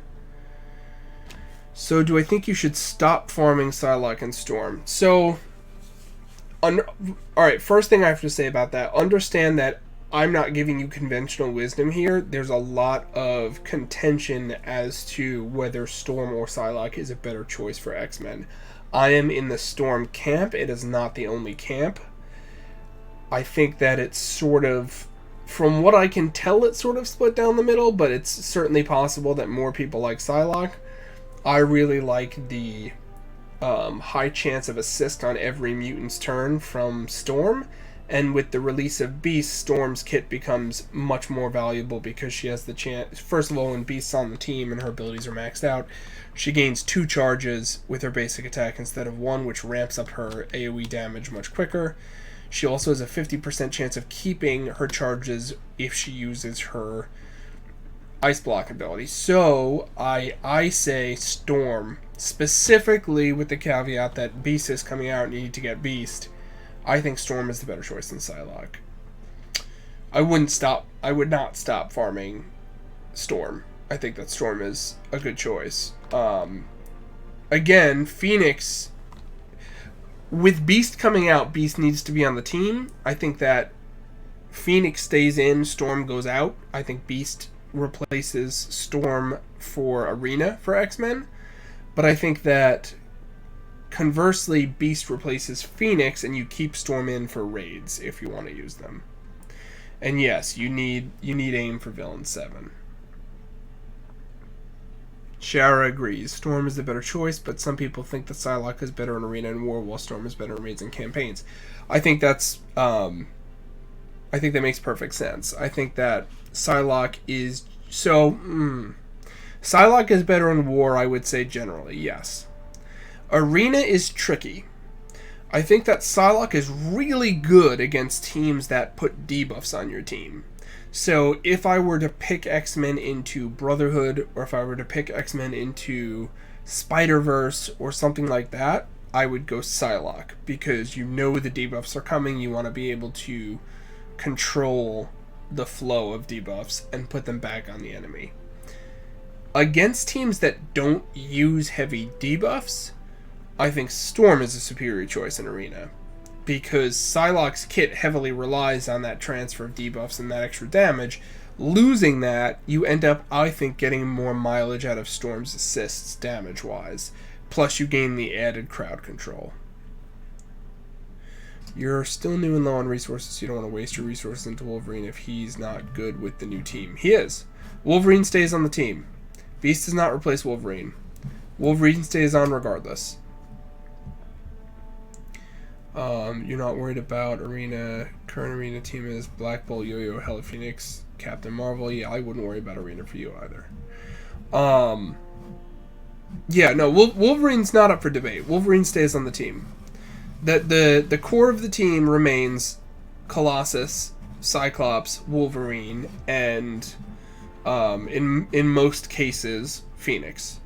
The question becomes who the last spot goes to, which currently rotates between Storm and Psylocke. Beast will take that spot on a Phoenix team. in the instances such as Raid where Phoenix may not be as strong, Phoenix rotates out and Storm takes her place. You'll Wail for Beast? I don't think that's a bad choice. I think Beast is a worthwhile choice. By the way, again, just full disclosure, I'm not the only voice out there. There are people who don't think Beast is good. I think they're sleeping on Beast. I don't think they realize how useful it's going to be. Because here's the thing. Part of why I've said that it's sort of a revolving door of Psylocke and Storm is because the team doesn't rely on either of them. They bring interesting things to the team. Shara asked if I'm going to Wail for Beast. I'd be lying if I said no. Again, I'm an X-Men fan from the comics. That was my favorite comic line. Next to Spirits of Vengeance, as I previously stated. So right behind that was X-Men. And Cyclops and Beast were my two favorite characters. So I will likely be getting Beast, if for no other reason than I just want to have him. Better to wait for Dark Phoenix to pop out and then pop Beast alt for the buffs. Situational. I think that's a situational answer. I think it depends on what you're up against. In some instances, as I did earlier today, actually, I actually delay Phoenix's stealth to use it as a cleanse. So if you're going to keep Phoenix out longer before you go to Dark Phoenix, I would use Beast's alt early. But otherwise, yes, I would agree with you. Wait for Dark Phoenix. But again, the point I'm trying to get at is people who are sleeping on Beast are like, Beast, their argument is Beast isn't that strong, and they're not wrong. But Beast isn't supposed to be strong. He's a support character. He's supposed to bring sustain to the team. Hey, Groovy Gordon.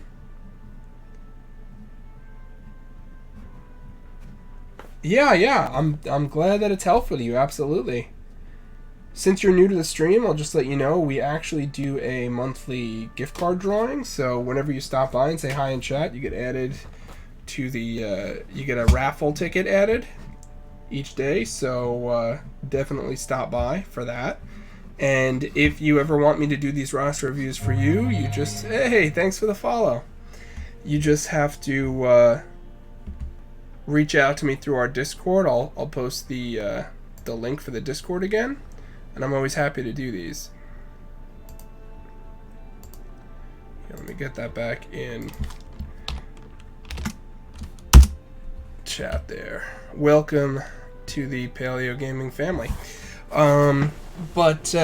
Yeah, so the answer is Beast's job, which I think he's going to do very well, will be to prop up your primary carries for the team, which is going to be Cyclops and Phoenix, and Colossus is just your shield, your metal shield. So I think Beast is going to do his job really well. I'm not worried about that. Again, the heal brings sustain. If you are using Storm, he enhances her damage ramp for her AoE. And again, Wolverine, like I said, Wolverine's spot isn't in danger because he's still a character that has the self-heal is great, his ability to revive is an added benefit, and he just does really high damage. Wolverine's just a solid brawler. So I wouldn't worry about investing in Wolverine. He's not going anywhere. He's still a main facet for the team. So I guess the roundabout answer, I know resources are tight for you. I think they're both good teams to invest in, X-Men and AIM. One thing you can kind of do if you're lower on resources and you're trying to sort of micromanage how you increase power of your teams, focus on the characters that matter most and let them carry some of the weaker components of the team. So, like, I said earlier in the stream, it's important that you invest heavily in Beast for Beast to be worthwhile because his heal is based on a percent of his max health, and therefore you need to boost his health as much as possible, especially by getting red stars, and that's true. However, I also just said Beast's whole reason for existing on the team is just to prop up the stronger members of the team. So naturally, what makes the most sense is you have to have really strong primary agents, because all Beast is going to do is say, hey guys, let me increase your, offense or defense or speed by a percentage here, but you're still relying on those characters to have the stats to justify that, or else it won't matter. So what I would say is take characters like Phoenix, who have multiple uses across multiple game modes, give them your primary attention. So again, if I were you right now, just looking at all your characters, strictly talking about who do I want to take to gear 13 and 14 first, Phoenix, number 1, do it. Minerva, number 2, do it. Symbiote Spider-Man, number 3, do it. And then from there you go, alright, well these are the 3 I really need for my road to Dark Dimension 3, and they're also usable in Ultimate 7 and all this other stuff. And then from there, when you start branching out, you're like, alright, Black Bolt, solid choice. Hela, solid choice. Carnage, Venom, solid choice. So as you start going, you'll then pick up the other people. I see you also did get Ultron, but you haven't invested much in him. Get him up. Get him up there. He is usable on a very wide variety of teams and a very wide variety of game modes.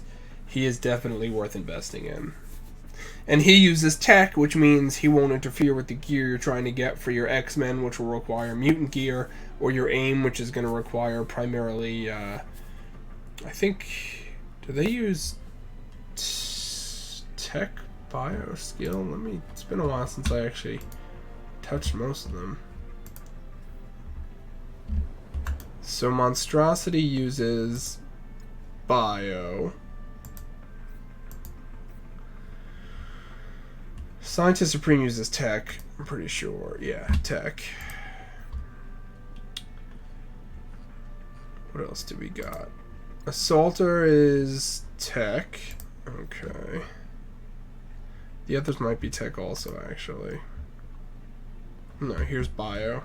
Oh, but you don't want to use Infector. Infector is not the right choice. So you're going for the Magneto unlock at 6-star.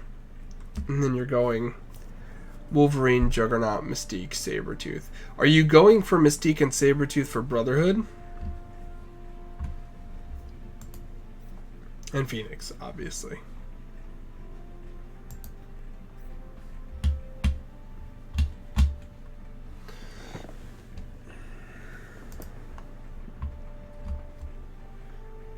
Dark Eyes, are you going for Mystique and Sabretooth for the Brotherhood team? Because I wouldn't. Mystique and Sabretooth, given the shifting meta, they now belong firmly with the Marauders team. You can use them, and they're fine on Brotherhood, but Blob and Toad are actually superior choices for the Brotherhood team over Sabretooth and Mystique. The rest of your Brotherhood's only 5-star. That makes sense. So you're strictly doing it just because you want Magneto, which is fine.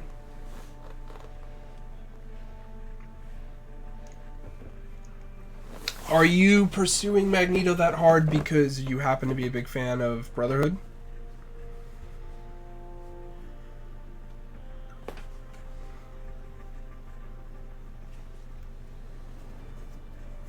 Because in the last 6 months, their power in the meta has diminished significantly, which in no small part is part of why they released Blob and Toad to sort of increase the team's power a little bit.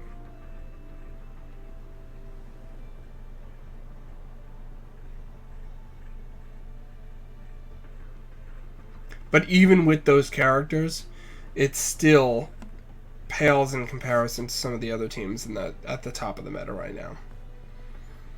If we were having this discussion like a year ago, I'd be saying, oh yeah, Brotherhood must have, but that's not necessarily the case anymore. If you like them and you want them, that's fine, but Magneto is no longer a must-have, in my opinion. When they first came out, they had essentially no counters, and they were a top-tier team. Then X-Men came out to counter them, and did very well. But since that time, a number of other teams have been introduced into the meta that now counter that team pretty hard. So Magneto's good, and I've actually, because of that very fact that the Brotherhood team has fallen out of the top of the meta, I often see Magneto being moved off of the Brotherhood team onto more mixed teams that have like Ultron or other things.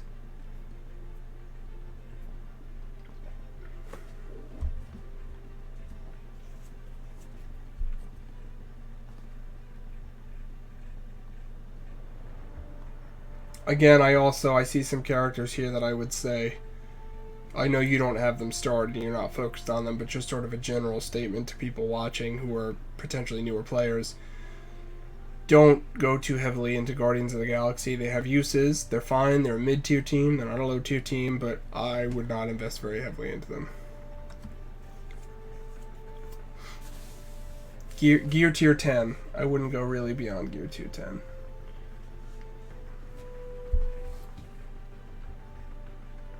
For DD2, yeah, that's what I see most people saying, that for newer players, they're an easy to get solution for Dark Dimension 2. But again, I'd tell people, if you can help it and if you have the characters unlocked, level up for Dark Dimension 2 the characters that you want to take with you to Dark Dimension 3 within reason, as much as possible. Especially now that newer players are getting Minerva from this July calendar event.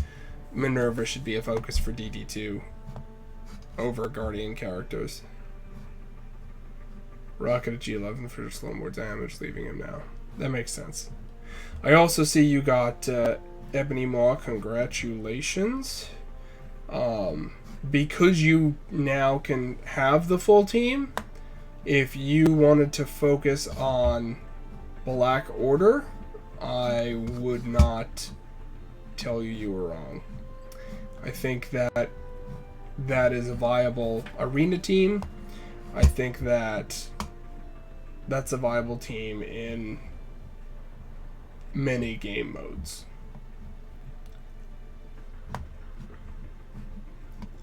But certainly it'll get you to the top of the arena if you want to be there. Yes, they punch up absurdly. They are the strongest team in the game, currently. The strongest team in the game.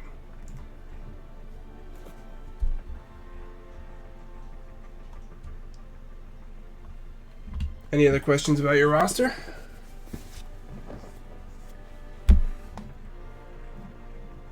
Yeah, I think working on AIM makes sense. I would say that your AIM team, I see that you have the AIM support character. That's not a wrong choice. It wouldn't be my top choice.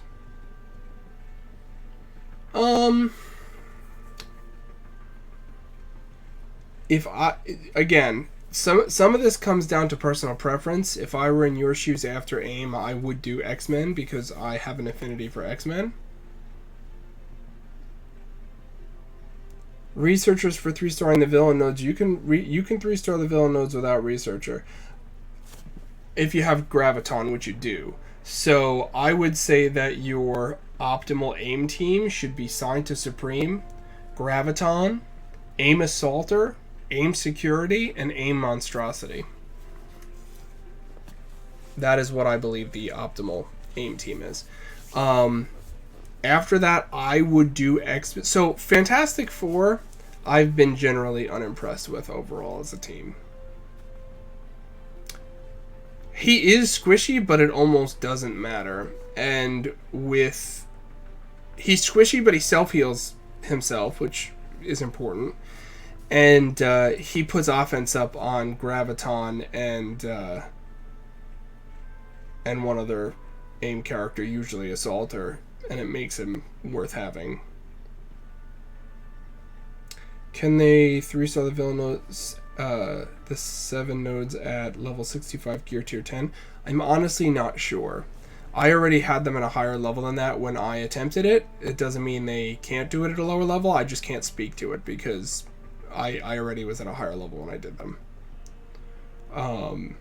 So again, I'm largely underwhelmed with Fantastic Four. I would say of the three choices you gave, X-Men or Power Armor would be my next choice because I think that they give you a lot of strength in both arena and other game modes such as raids or war. X-Force is more pigeonholed in war, so I would say that they should be a team you focus on later on. I wouldn't focus on them immediately as a newer player.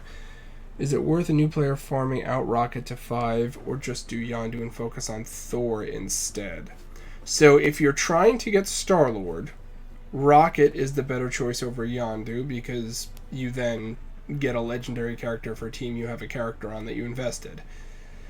Having said that, I think as Guardians in general are a better focus than Guardians of the Galaxy. Dark Ice, you said I heard Sin 6 need to be 210 to 240k and mine is 140 and I'm not investing more in them.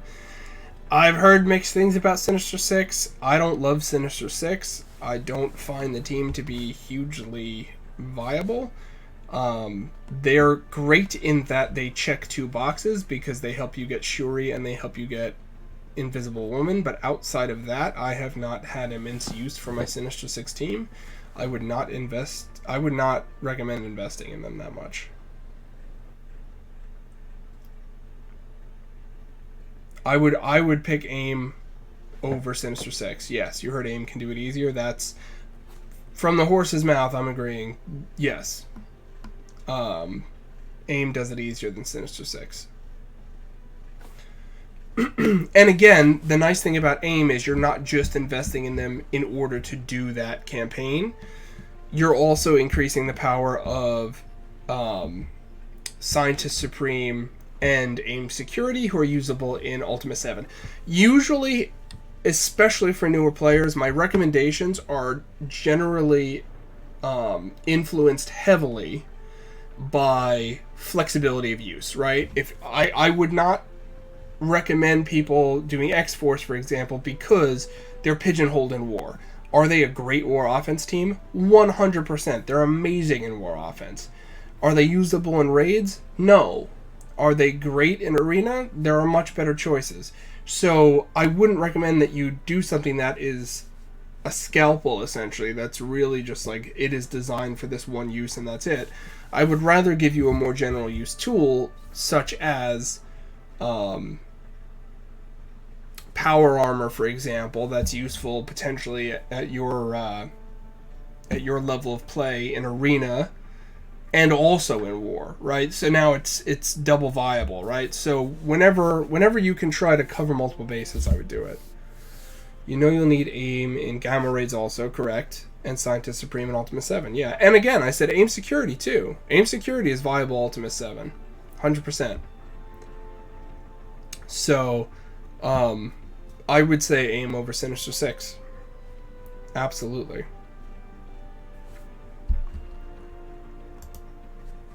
If anybody else wants me to do, while I'm doing these, if anybody else wants me to do a roster review, just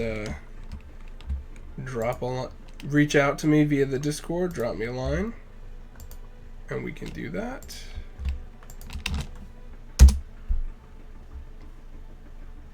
Yeah, Sinister 6 is disappointing.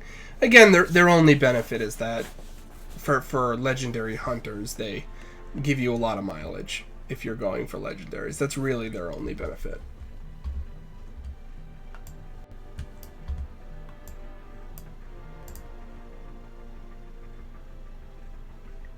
After AIM and X-Men, who would I recommend you work on? After AIM and X-Men, I would recommend that you work on those characters for DD3. Work on your Minerva. Work on Symbiote Spider-Man. I would work on at least Carnage, if not also Venom. And again, those characters are also useful for Ultimate 7. And you've already got Phoenix at a decent level. So work on getting all those characters to G14. Which I know won't happen immediately for you, but that should be your focus. Your focus should be get towards DD3 with those characters. And also Ultron. I said you gotta get Ultron up too. The rest are basically war offense teams or Hydra for war defense. Yeah, Hydra for war defense has stupid strong. It really forces people to bring out the big guns to try to contend with them. Obviously, the caveat there is you need Red Skull. If you don't have Red Skull, don't invest in Hydra. But if you have Red Skull, pump them up. It's totally worth having. While we chat, I'm going to hit some of my raids. We're doing Ultima 6 today, so I don't have to hyper-focus on it. But while I talk, at least we can have some stuff going on. We do Ultima 7 on Saturdays currently. Although, I think I'm going to have to talk to the other captains in the Alliance soon, because I'm going to recommend that we start hitting it more than once a week, because we're doing well on them.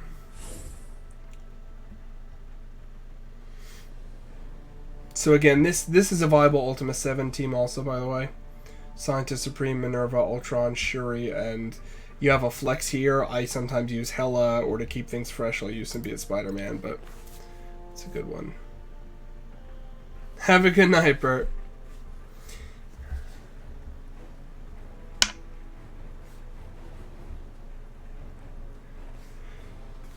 We can also do some community blitz and balanced drafts in a little bit if people want to do that too.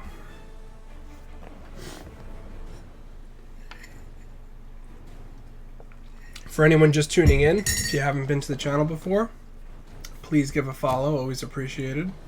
And if you drop a line and say hi in chat, so that I know that you guys are here, you'll get a free raffle ticket towards the monthly gift card draw.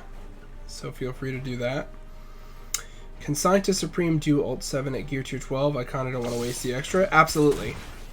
You don't need to go crazy with Scientist Supreme.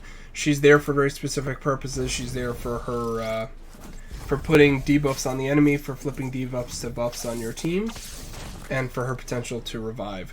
Her heal is extra. It's not super necessary. Minerva is going to be your primary healer on the team, and if you're doing a composition like this, Shuri brings in the extra heals that you need.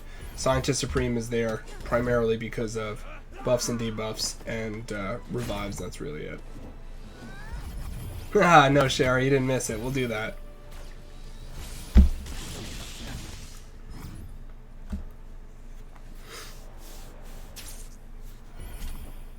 Oh, I'm like, why is it going so slow? We're just going to auto through this. This isn't a challenge for me. I'm just doing my part for the Alliance right now. And we're just farming materials from these lower raids at this point. We do have some people in our Alliance who are newer to the game, and therefore we try to do these to keep resources flowing to them, because the sooner we can get them higher up, the sooner we can push higher difficulties on Ultima 7. So even though this is a cakewalk punch down, it's necessary for the betterment of the Alliance, so we do it.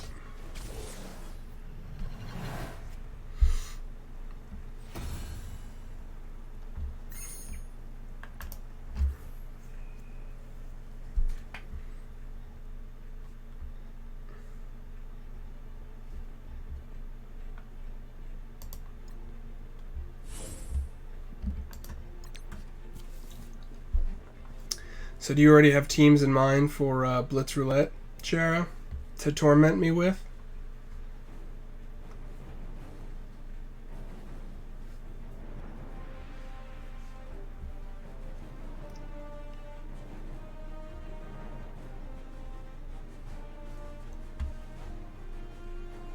Yeah, you just like to wing it?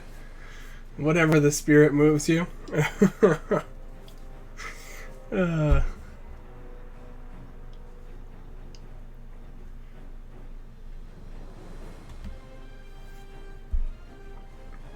How's the volume, by the way? You know I'm always messing around with the gain here because I got the dogs in the background. I'm trying to make sure I don't pick them up.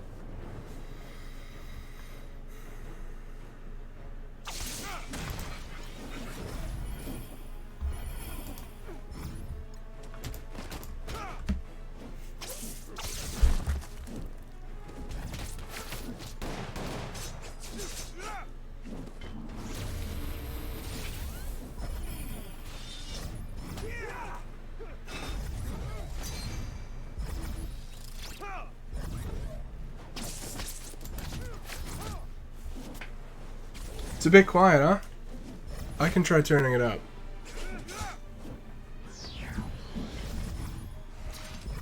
Is that better or worse?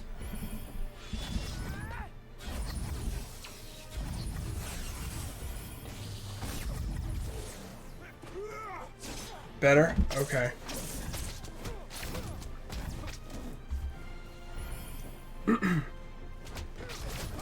I have to check in again. I did hit a couple things in the war before, but I'll check in and see how we're doing.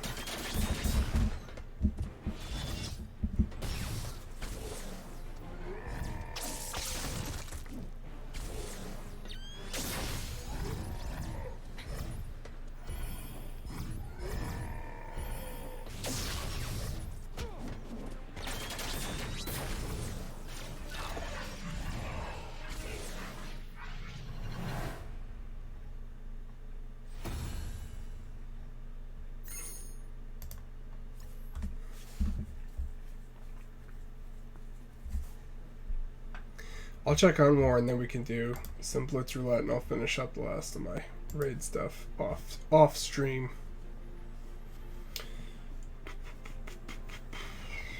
Maybe I'll hit one more arena battle too, just to see how we do there. Yeah, we're ahead right now. I actually have some energy to spend.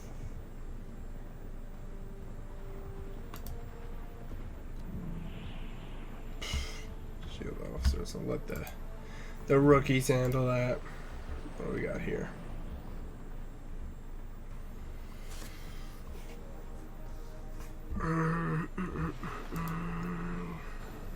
The little people. 234.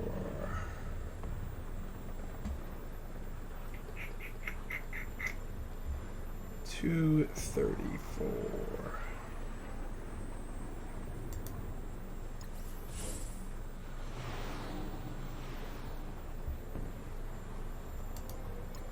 I'm still stuck using Sabretooth and Mystique because my Blob and Toad are not strong enough yet.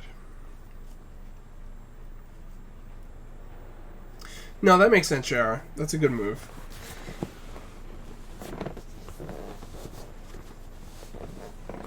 It's helpful to get us more decks to target and keeps them using their energy and stuff, which is good. I am for it. I'm about it.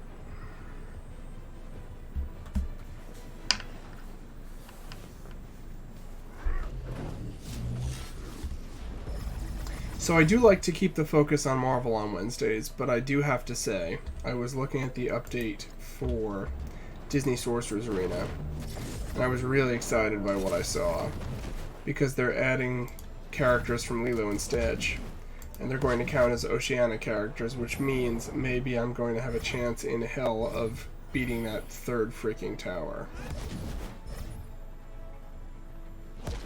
Because my biggest problem is I run out of the damn Oceania characters, and it doesn't matter how strong my other characters are, if I don't have the Oceania characters, I end up kneecapped. So, I am excited about that.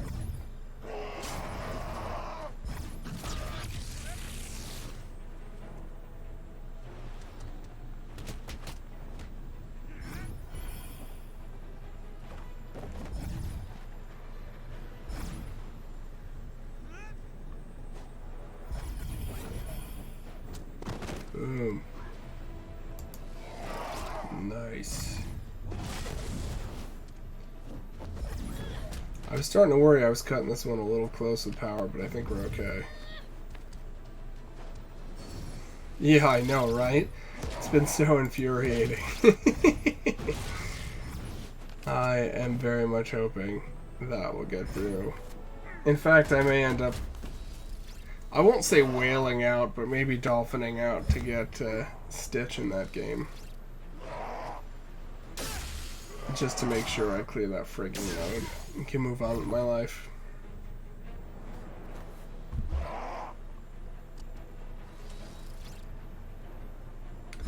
Come on.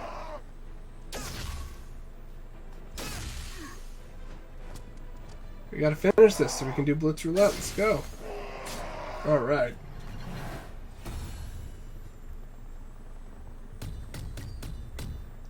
Okay, so we are coming up on most viewers' favorite part of the stream, which we affectionately call Blitz Roulette, where you, the viewers, get to choose who I utilize for blitzing and which teams I pit them against. So we will get into Blitz right now. Absolutely happy to do my part. Rah rah, sis boom ba.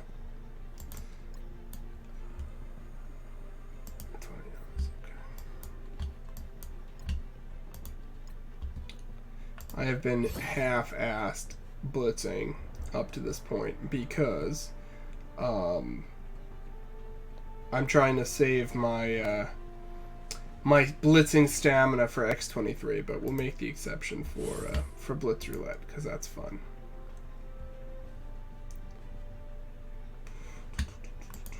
Okay. All right. So, who will be the first to be added to the meat grinder? For those of you that are newer to this, currently I have all but 4 characters unlocked. The 4 characters I do not have unlocked are Black Bolt, Ebony Maw, Ultimus, and what's the last one?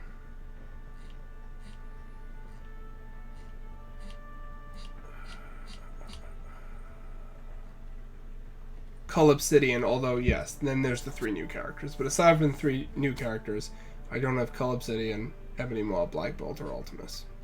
But I have everybody else. So anyone you could think of. Kree Noble is the first choice on the board.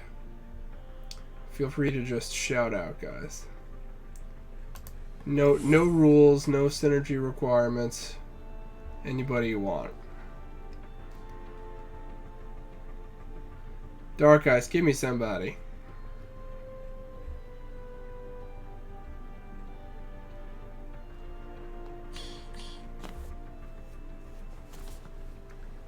Groovy Gordon says Scarlet Witch. Where's my Scarlet Witch? There she is. Bam. Challenge me.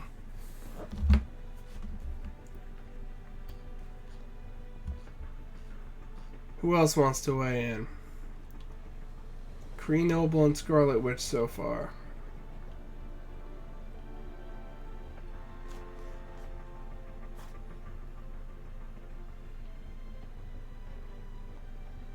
You are also allowed to give more than one recommendation. So if you're cooking up something absolutely cruel for me to have to endure, feel free to just keep piling on.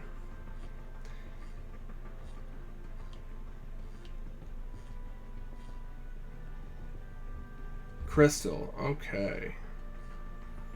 Right, there we go.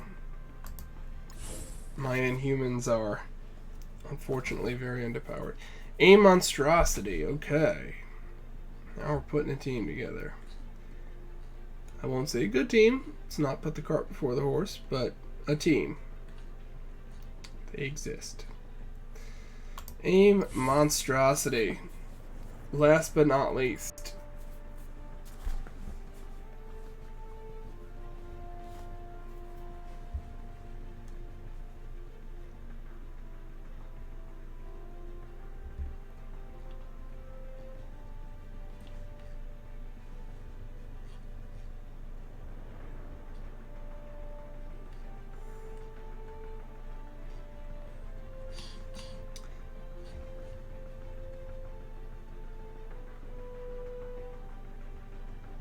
What about Jar Jar?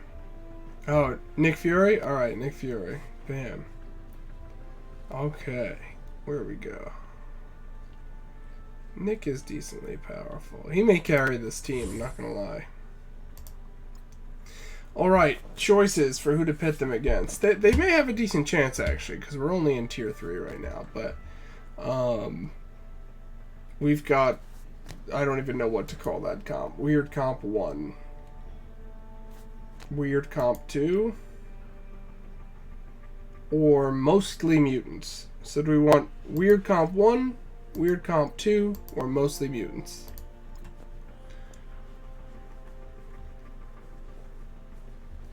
We've got one vote for one.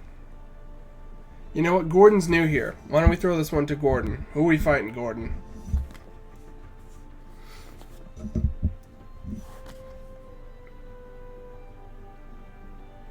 Alright, Gordon. Gordon agrees with you, Shara. Gordon's smart. Gordon knows that Shara knows where it's at. So we're going to throw against this first team here.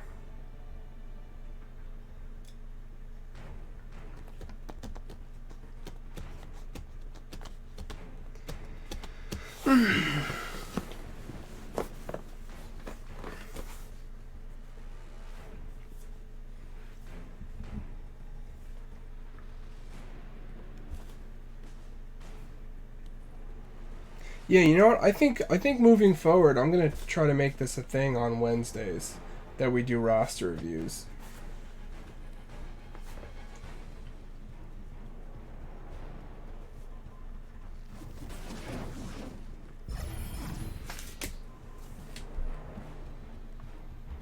Is that something you guys would want to see on a weekly basis?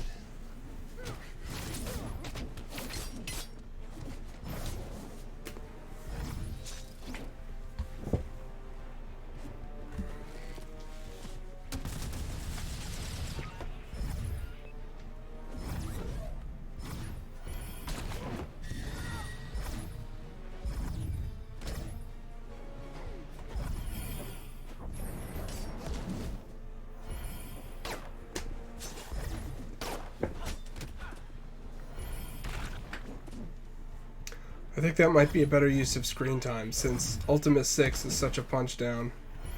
Yeah, I think it's helpful to people. I think it's, you know, it creates more conversation.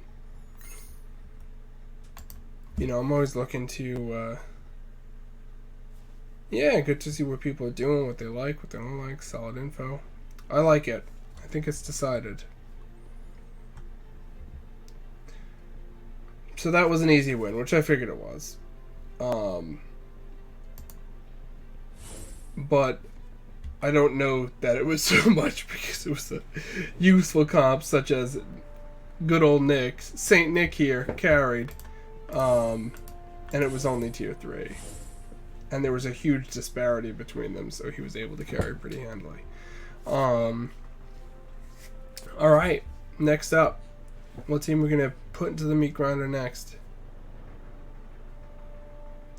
What am I thinking about a second U7? Well, we'll have to do a captain's meeting and see what everyone else thinks. Obviously, I can't just unanimously say we're doing it, but at this point, you know, when we first started doing U7, it was hit or miss if we could hit the minimum required percentages. But hey, Stamp, how's it going, man? Good to see ya. You made it in time for Blitz Roulette. You missed the roster reviews. We were doing community roster reviews. I think that's going to be a regular thing on the Wednesday stream now. People were enjoying it, but we are doing Blitz Roulette. And since you just dropped in, why don't you pick the first character?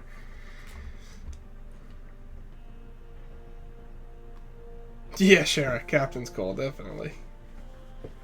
Definitely, I am game for that.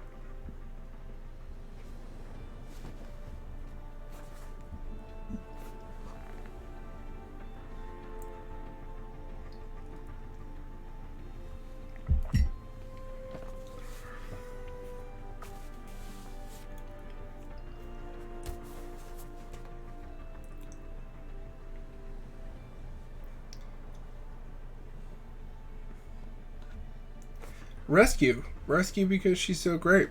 There's nothing false about that statement. That's fine. I like it. Who else?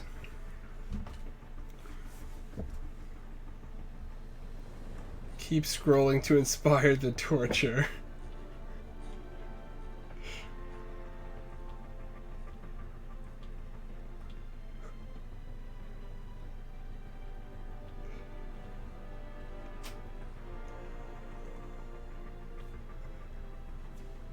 So Stamp, did you enjoy the bits war I started on Willie's stream earlier today? Namor and Mysterio. Okay, where are we? Namor the Submariner. And Mysterio. Yeah, Dudash is a good dude too. That was really funny.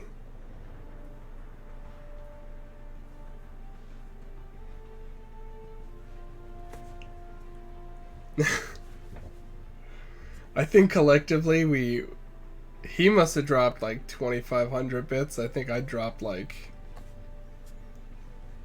1,500, maybe 2,000. Okoye? Alright. Okoye.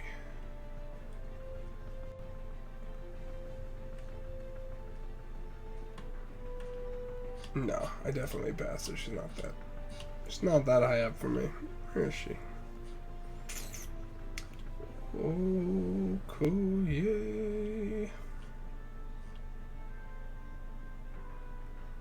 The worst part of Team's team? I think my favorite part of Blitz Roulette is trying to name these monstrosities we assemble. Where is she? Why can't I even find her? That was Killmonger. Here we go. Bam. Bam.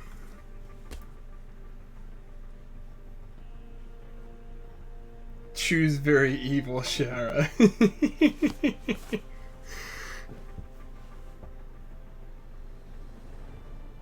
Yeah, well, I think that's Jigabachi's sacred offering.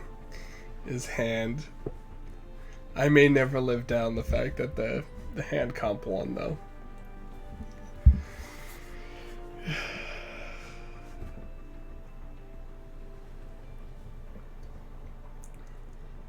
So what's it gonna be, War Queen?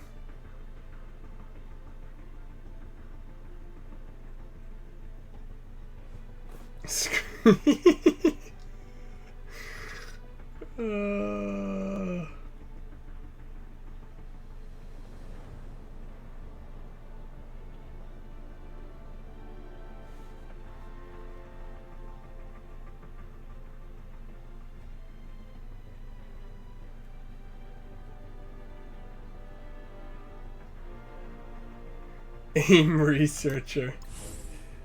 I actually don't feel terrible about that. Ooh, wait, what just happened? I was supposed to be Mysterio. Where are we? I don't feel that bad about that because she's got a bunch of red stars. I mean, she is stupid low though, but we'll see. I don't even know what to call this comp. I just don't. A protector and then yo-yo. The night is young. You can torment me with that for the next one. Alright, so now comes the team choices. Since Gordon didn't get to weigh in on this team comp, I think we should let him choose who we fight it against. We've got Wall of Protectors, right? It should be a saved squad. The worst.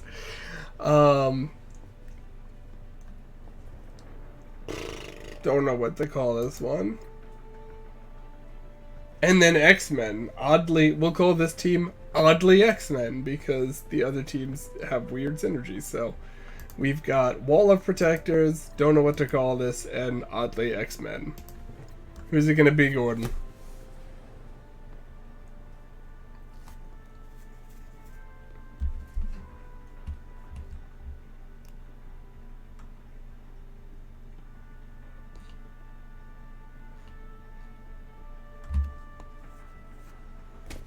He may have dipped. I don't know if he's around still. What do you guys think? Anybody can weigh in. Wall of Protectors, don't know what to call it, or Oddly X-Men. Don't know what to call it. That's kind. It's a kind thing, because I'm not afraid of this. We win picking into this, hands down. I'm going to put it out there. Is there agreement with War Queen Shara? Team 2 it is.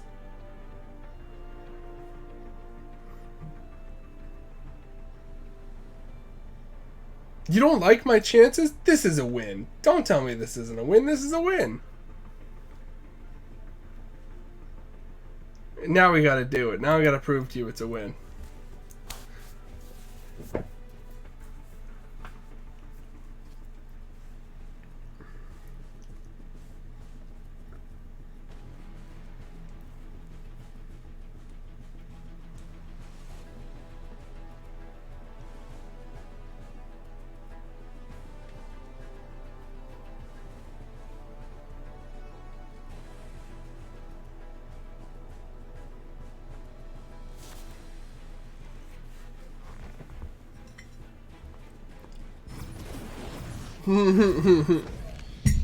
I didn't say it was going to be a fast win.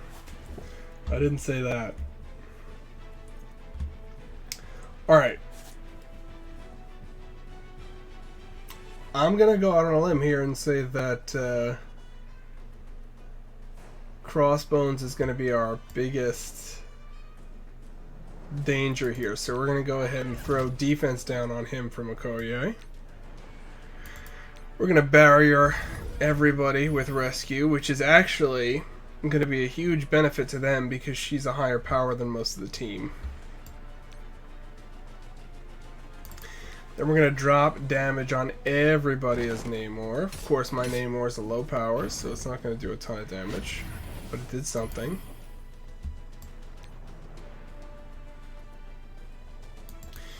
We're going to drop heal block on Crossbones.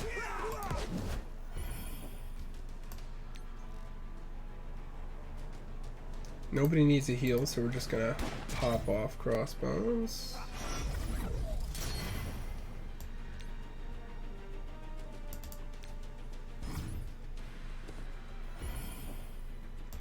Give everybody offense up. Or not everybody. I thought that gave everyone offense up, but I guess I was wrong.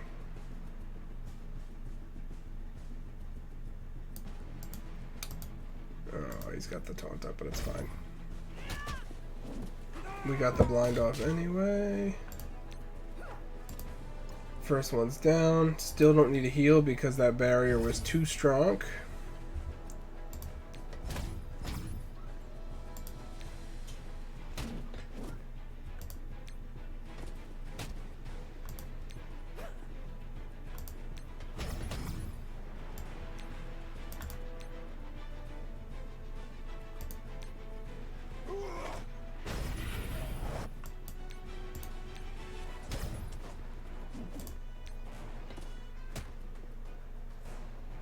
It's only tier 3. That's what I mean. I think this is definitely a win. We're slowing down a little on Luke Cage here, but this is a win. Oh, don't lose Okoye though. It's gonna make this go even slower. We don't want to lose her.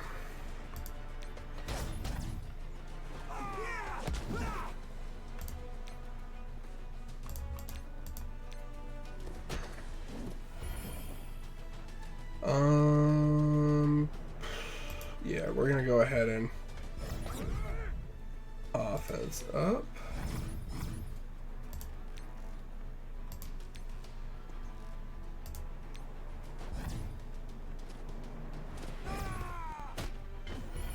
And now we're gonna barrier.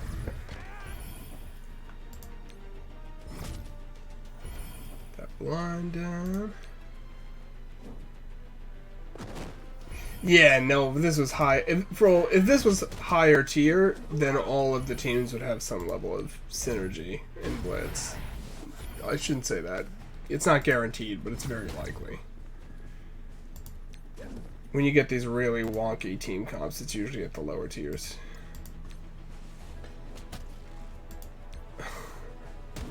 You guys do like to hurt me with these Blitz Roulette comps, though. Oh, man. Painful, but what did I tell you? Didn't even lose anybody. I will add the caveat that if they were all the same power, we probably would have lost it. But because Rescue was so much stronger than the rest of the team, she just carried them. Her barriers made them essentially unkillable. Bam! Told you, Stamp. Alright, so let's do one more. We'll do the last Blitz Roulette of the night. Call out whatever you like. Whatever you like.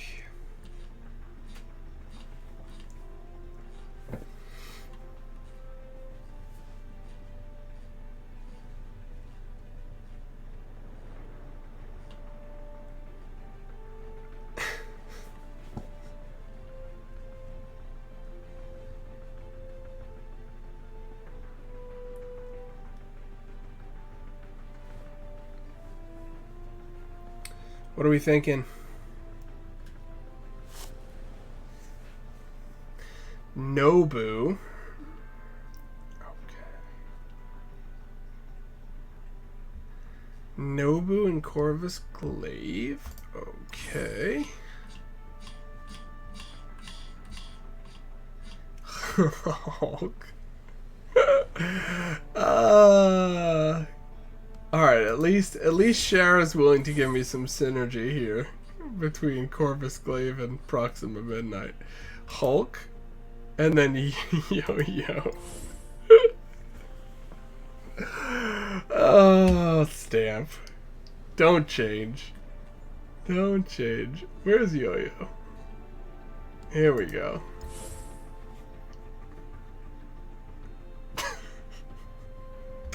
Alright. The rules of Blitz Roulette bind me.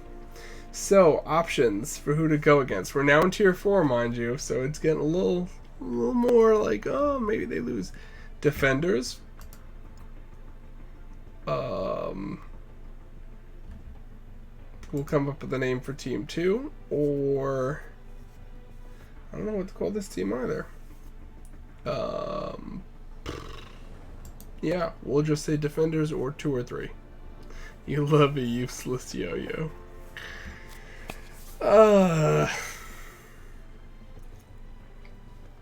So what are we? Team 3? We have a vote for Team 3. What does everyone else think? You want to see us pitted against this team too? This team is probably going to clobber us. Not going to lie.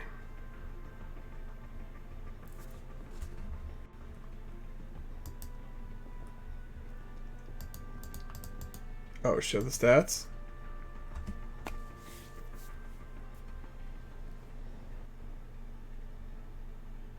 Yeah, I would bet that this team clobbers us.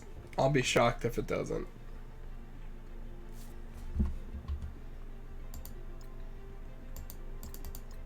Shara wants Team 1.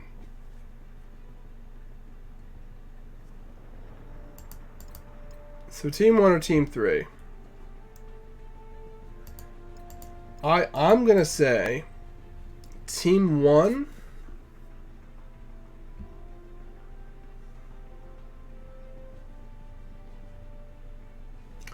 Team 1 I think I can beat. Maybe. I think I can beat Team 1. Team 3 I think is scarier. I think Team 3 kicks our heads in.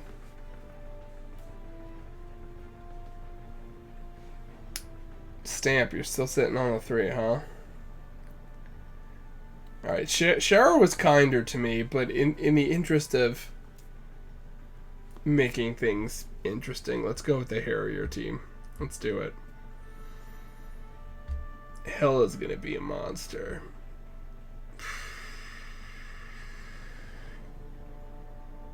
Hella's gonna be a monster. I don't want this bastard dropping bleed, so I may try to take him first.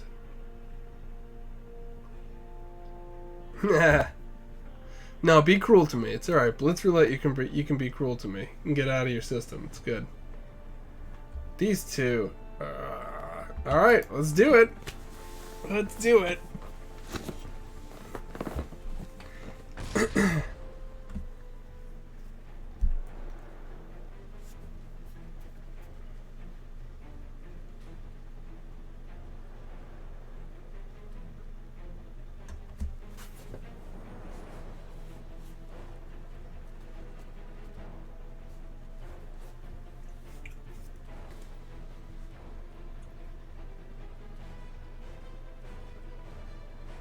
Min probably doesn't even have the ability to revive someone because of Essential Gear. I'm sure she doesn't.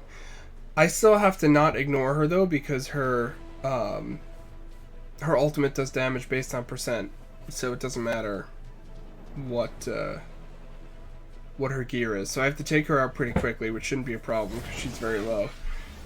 Then, even though he's not the problem, he's enough of a problem that I think I have to focus on Pyro. Alright, so let's see here. Attack the primary bonus attack. 2 random targets. Yeah, alright, cool. So we wiped out Mini. We lost both Corvus and Proxima immediately.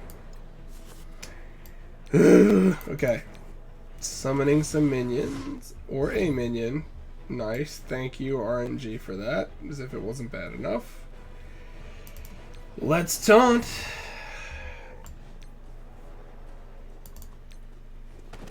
Alright, we at least... Oh, that wasn't bad damage on Captain Marvel.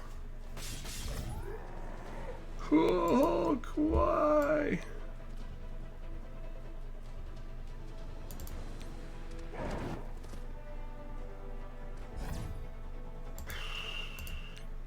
Alright, got rid of Captain Marvel at least. So now the next lowest target... Yeah, I saw that coming. We'll take out... I was hoping that would take out Pyro, but no dice. Alright. Alright. Now is the real challenge, which is, do we stand a chance in hell against Hela? Ha! It's not looking good.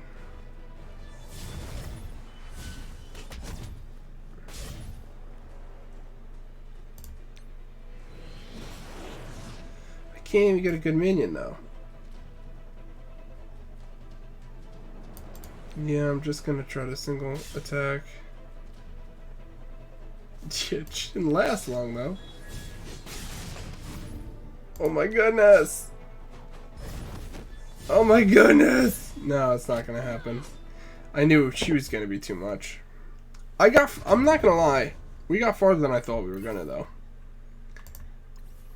That ended up being less of a shit show than I anticipated.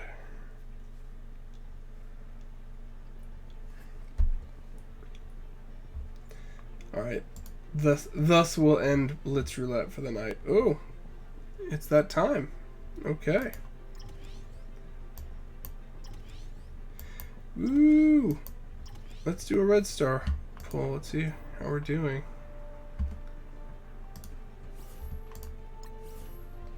See what's in the store. Could always use more of that. Need more war energy.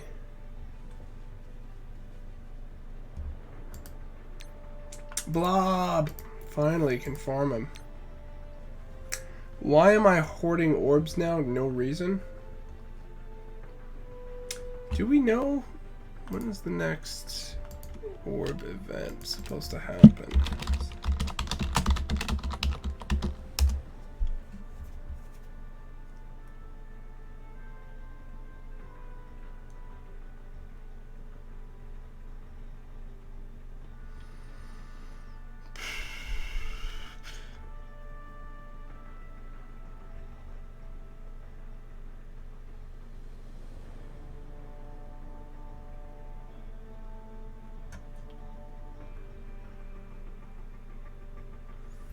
Yeah, I haven't heard anything about it.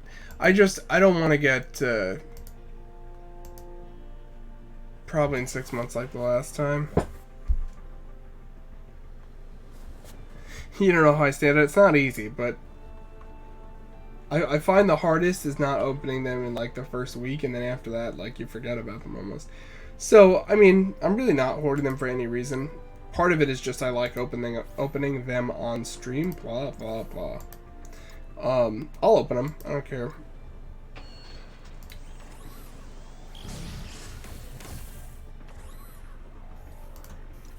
Well, that was utterly useless. Oh, that actually was an upgrade for Rhino. That's surprising.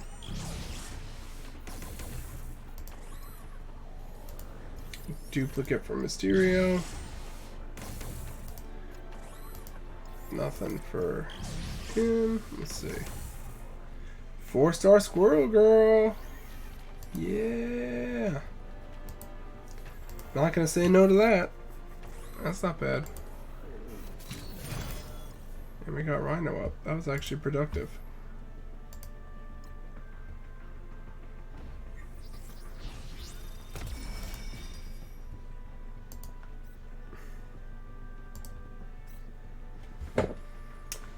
Premium orbs. Let's see what's in there.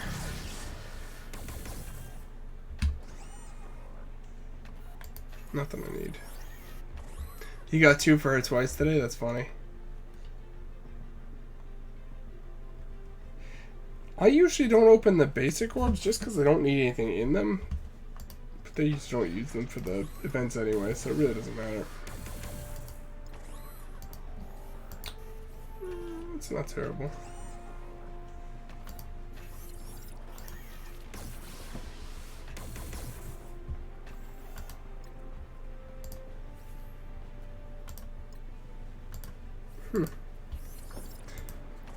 I've had worse. I've had worse. That was a shitty gold pull, but that's fine. Let's see what we got here. Whoa! Nice! That was a lucky pull. I like that. That was good.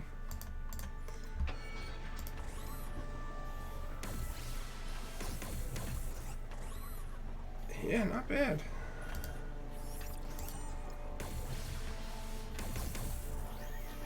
Nice, congrats, Stamp. 5 Nebula, not bad.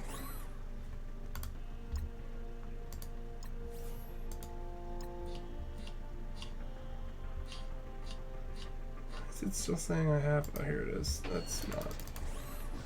It's not a thing, but that's fine. Alright.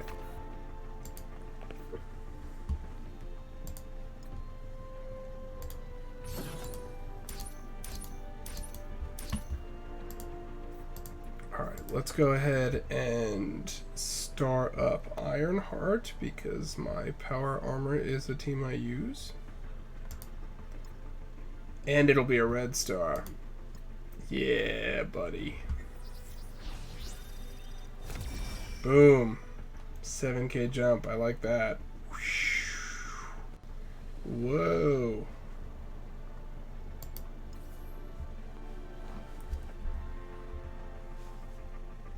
Nice. Yeah, mini to 5 that is awesome. And you know what? We'll get her to tier 12 too. Boom. And that gets her over the 50K hump. I like it. Like it a lot.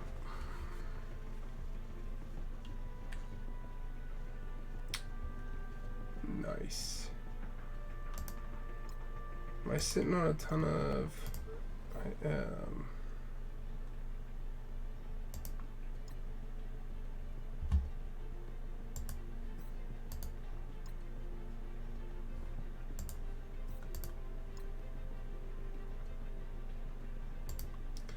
Yeah, you know what?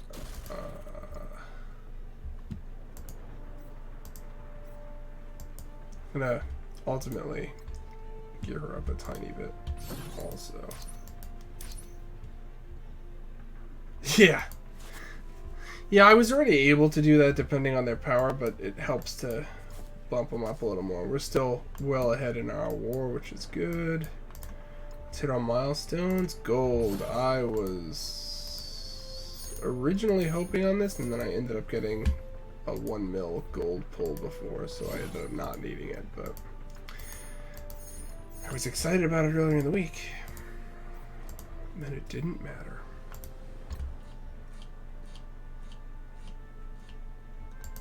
But we got another gold orb. Better. Take that.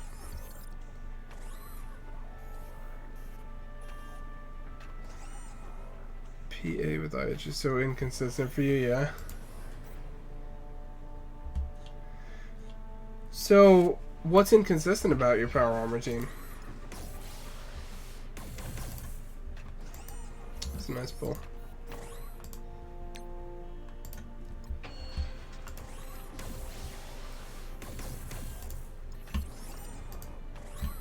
Because I think power armor is a pretty consistent team. It just depends on who you're matching them up with. That's sort of the...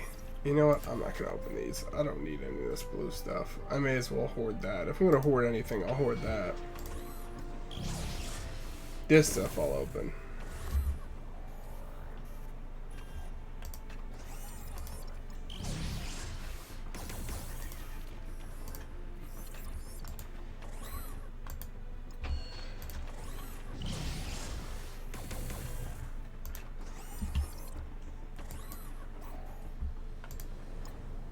You punched up 70k on one Hydra team, then lost the 20k punch down on the next war.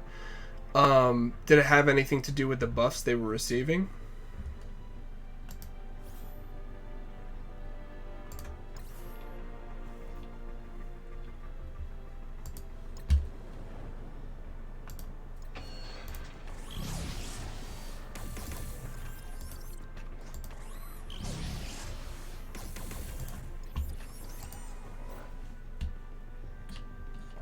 Because I find when you see a lot of variation like that, it's usually because, you know, you haven't taken out the med bay or stuff. You haven't lost a punch across against Asgard, though. That makes sense. You shouldn't with the power armor. You should be able to take them out. Let's see if this has the improved rates for Ultimus in the center. Nope, but one more of those orbs and I will have Ultimus. My favorite, America Chavez. Womp womp. She's not bad. She's not good. She's a very mediocre character, in my opinion. Womp womp.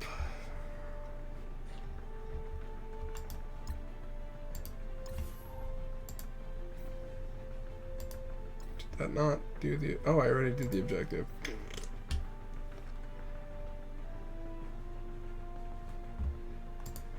Oh, no, that. Yeah, Ghost Rider's awesome.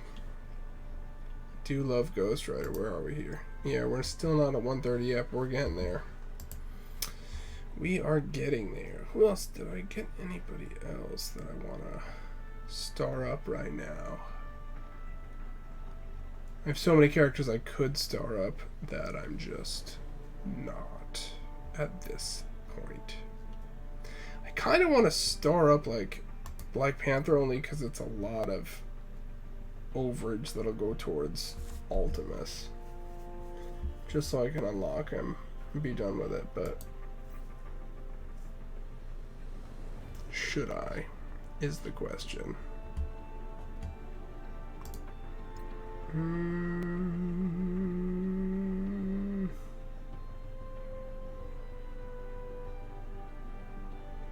What do you guys think? You know what? I'm gonna put it into chat.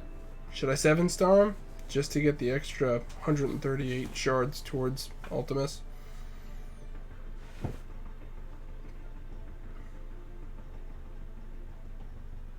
What do you guys think? Is it worth it? Not worth it? It's 500,000 gold. It's nothing to sneeze at.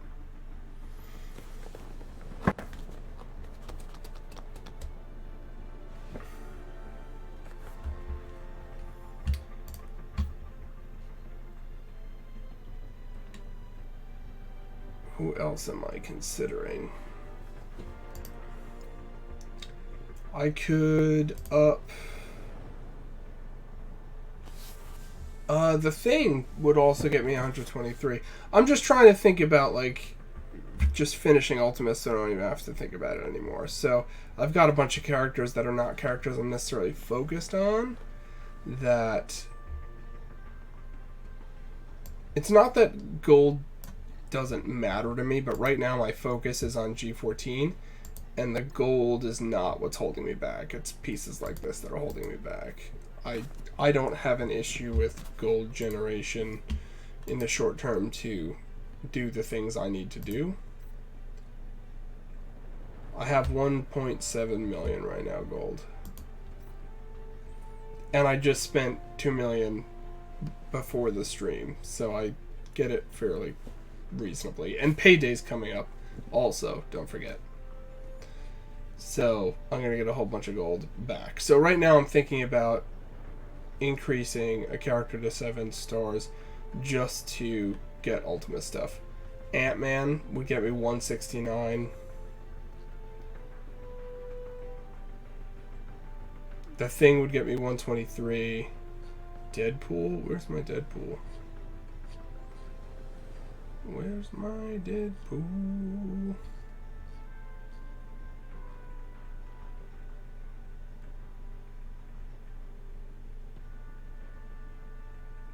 Well, that's why I'm spending the money also, because of the milestones. So we're thinking Deadpool, Shara. That gets me 116, and it's a character I might actually care to use occasionally.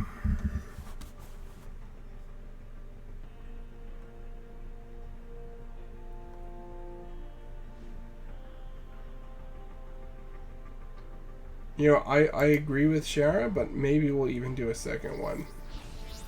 No, I don't see myself particularly using Black Panther. It's just a lot of shards, but actually looking at it, I have even more for Ant-Man. 169 coming at me. What else do we have?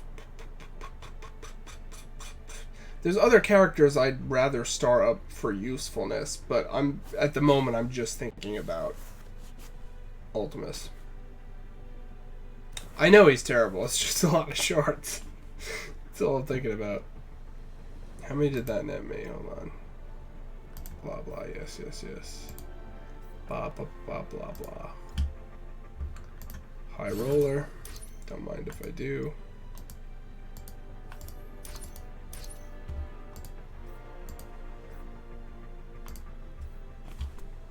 I do not disagree with you. I think Thing is a more useful choice than Ant-Man.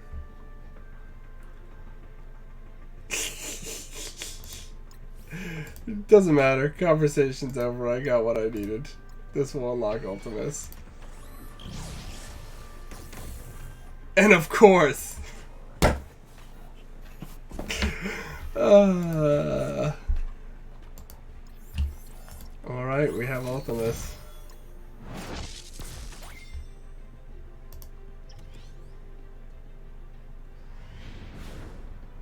Ultimus.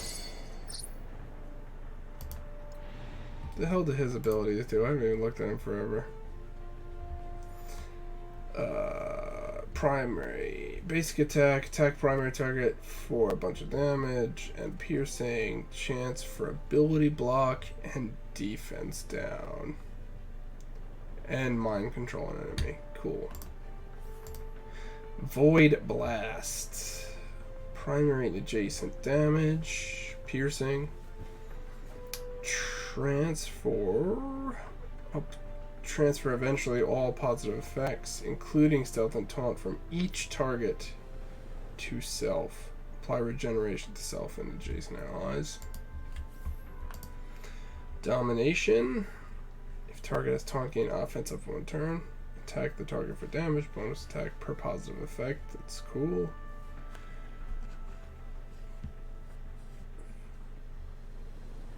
Flip positive effects to negative effects. Super cool.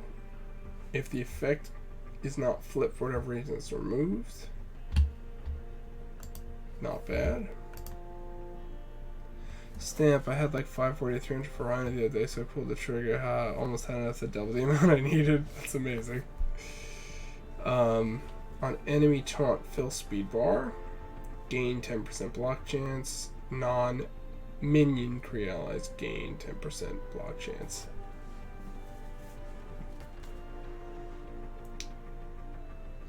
On kill, fill speed bar for...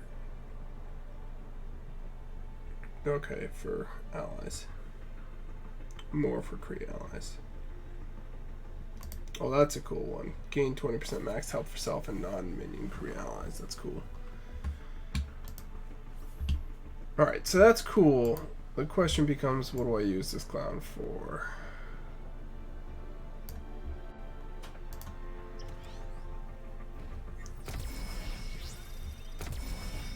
Does he? Let me take a look. I remember that. Let me level him up a bit first. Throw all this low shit on him just to put some points on the board.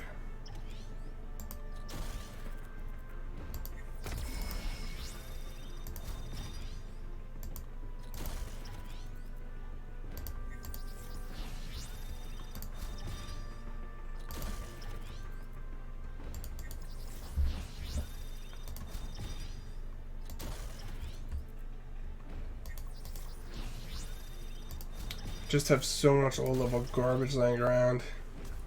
You're so close to Ultimus and I kinda really want him. He looks fun. Yeah, he seems interesting. Alright, so Kree Eternal, we gotta get that up there.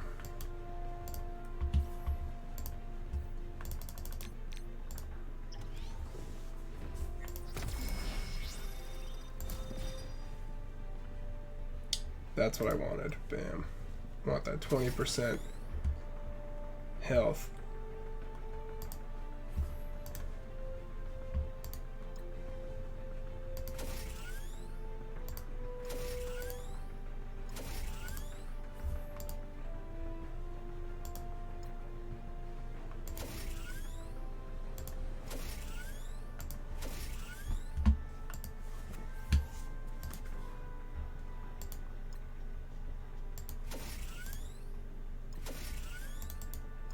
Oh no, you forgot to do DD3 yesterday? How far are you into DD3, Stamp? Yeah, so literally, Shara, I unlocked Ultimus only ever pulling 2 shards. Every pull. For him. Up to this point. 130 shards. So you can do the math there.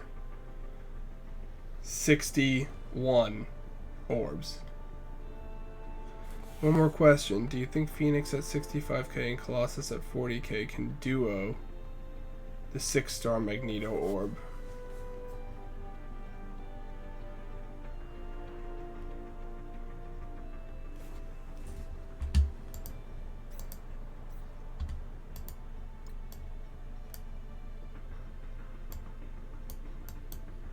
It's not even up yet.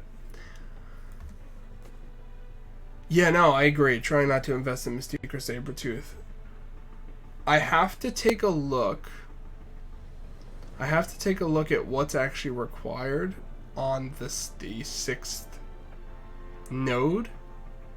But I want to say yes. Yeah, get a 30k Wolverine and my confidence level will grow. I'll say yes.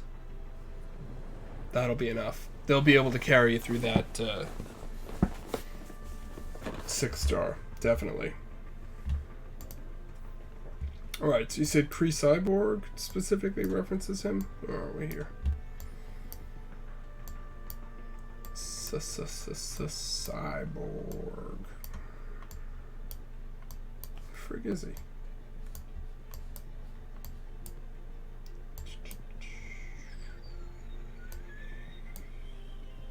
Cyborg.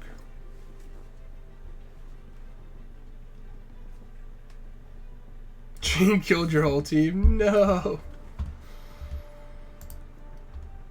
Blah, blah, blah, blah, blah. Fine. That's his basic. Auto-targeter. Fine. Basic attack. Integrated systems. Whoa! On turn, copy all positive effects from an ally Ultimus to this character.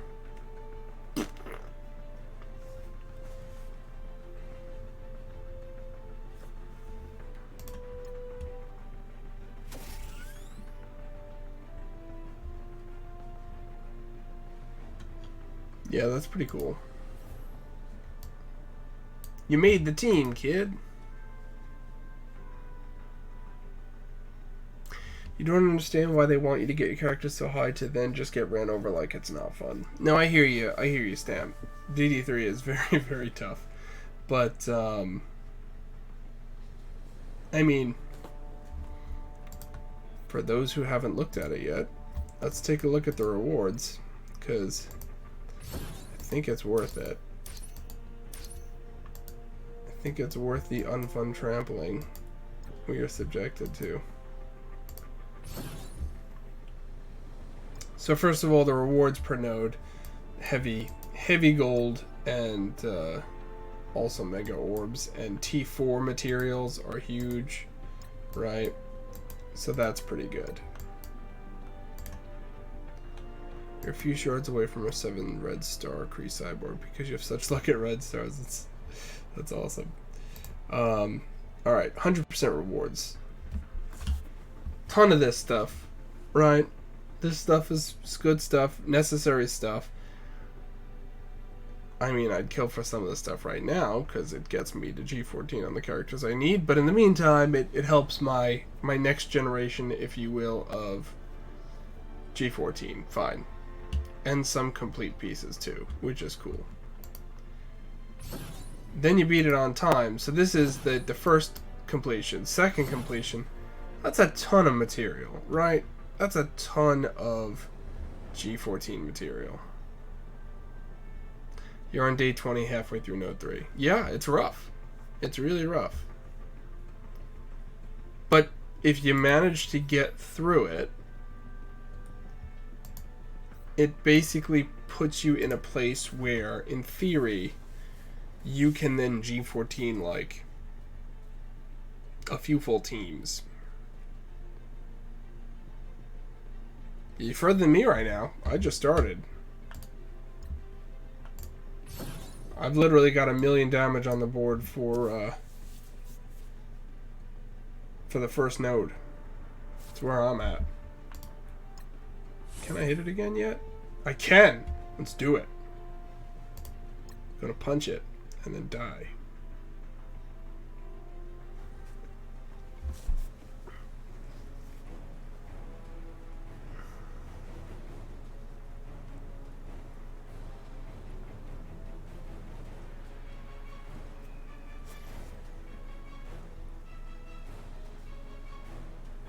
Punch it, Chewie.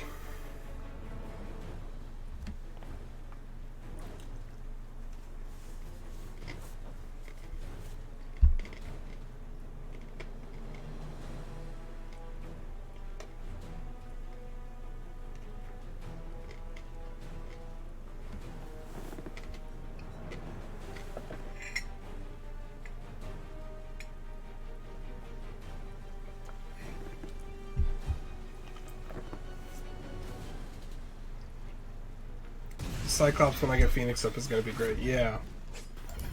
That's my hope.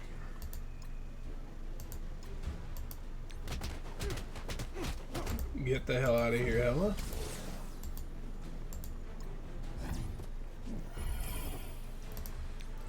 We gotta get rid of this Doctor Strange so he doesn't keep bringing her back.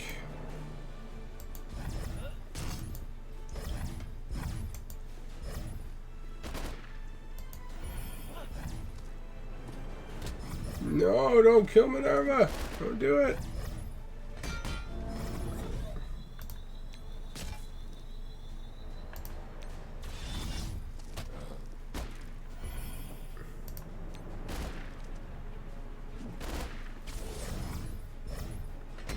Oh.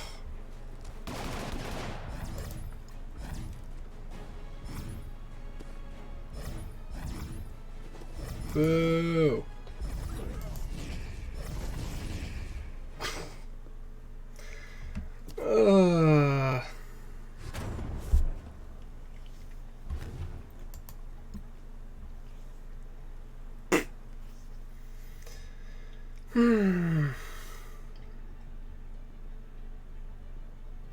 I only did 200k that swing. That was depressing.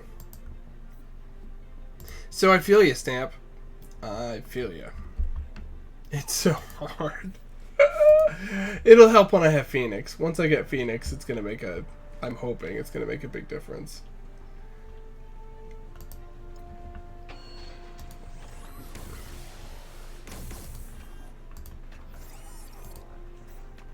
Because keep in mind, right now I'm attempting it with mostly defenders or unfrienders, as they're sometimes called.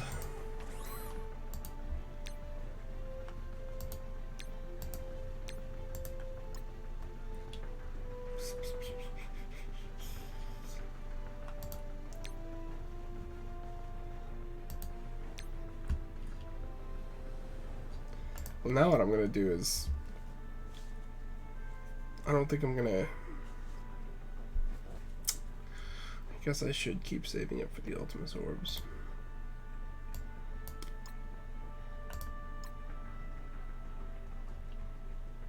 Alright, there's some good characters in here. Yeah, I'll just keep using the stuff for that until I get him higher. Yeah, Phoenix is the best character for the first 8 nodes. We're almost there, kids. We're almost there. 4 more of these, and we're there. So close. Yeah, but the problem is so close but so far, because you can only get them from the war orbs, or if you get lucky and they're in the store, and even then it's usually 1, so... It's rough. It is rough. Oh, you know what I want to do before the night is over? Let's put Ultimus on a team. Let's do that.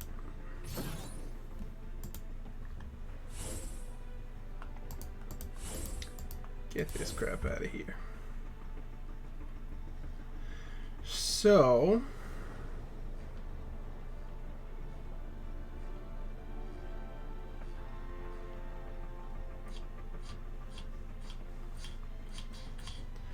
where is he now? Ultimus. Here we go. Ultimus.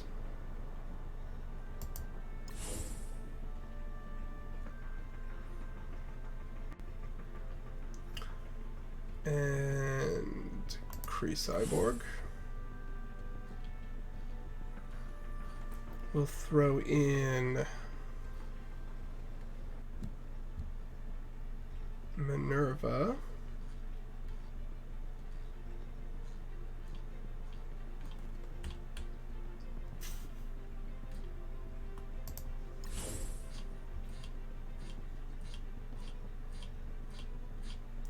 Ronin.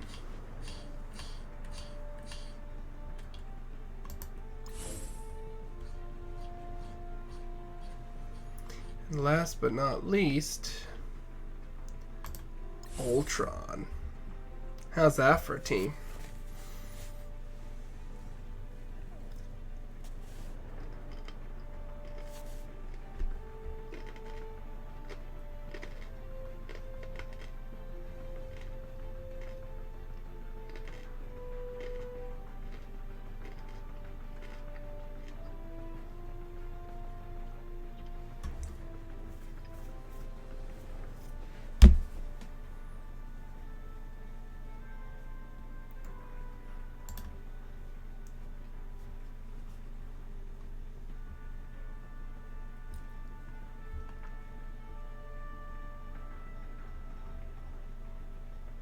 Yeah, for now, yeah. But as I power him up, I think this is a solid team.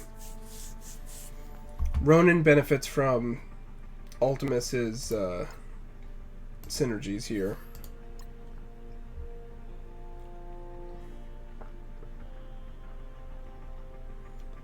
He also gets the offense up from Kree Cyborg. He potentially gets ability energy from Minerva.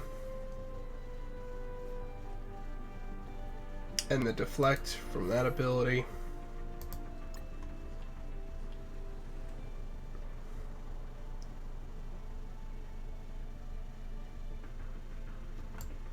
Ronin gives the resist to Kree allies And he also gives the max health and damage to the cyborg.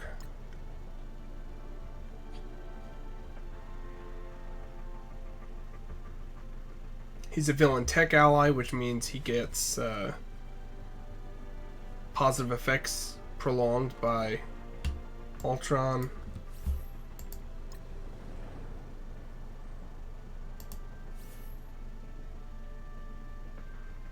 Where do I keep my Korath? Where's my Korath? And how you doing, Uncle Dynamite? Good to see ya.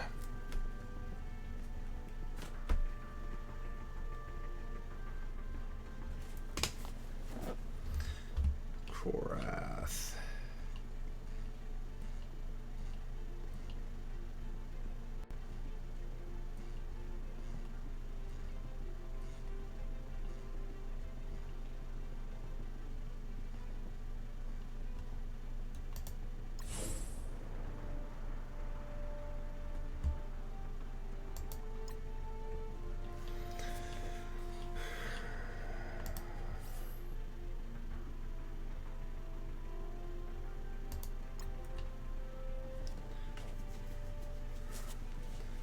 Apply taunt to target.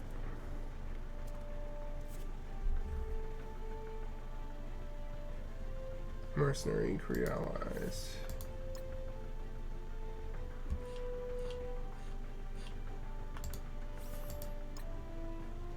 On enemy taunt, fill speed bar.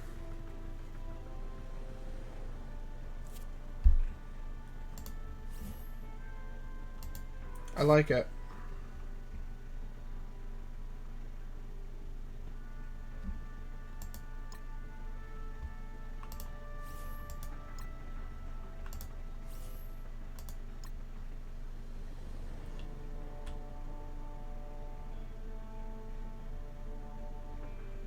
Yeah, the speed bar is good too.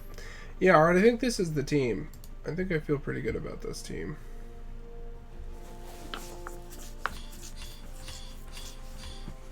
Let me move them up into the general roster here. Leave that as an alt team for now, because I still have plenty of slots remaining. These are all just alternate teams at the bottom.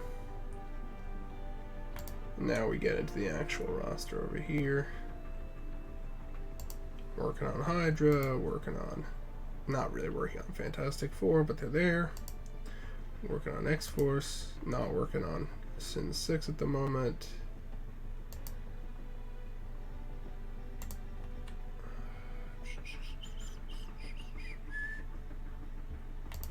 I actually have to bump those over. This is my general Kree team, though. This one is slightly better and will sit right above them.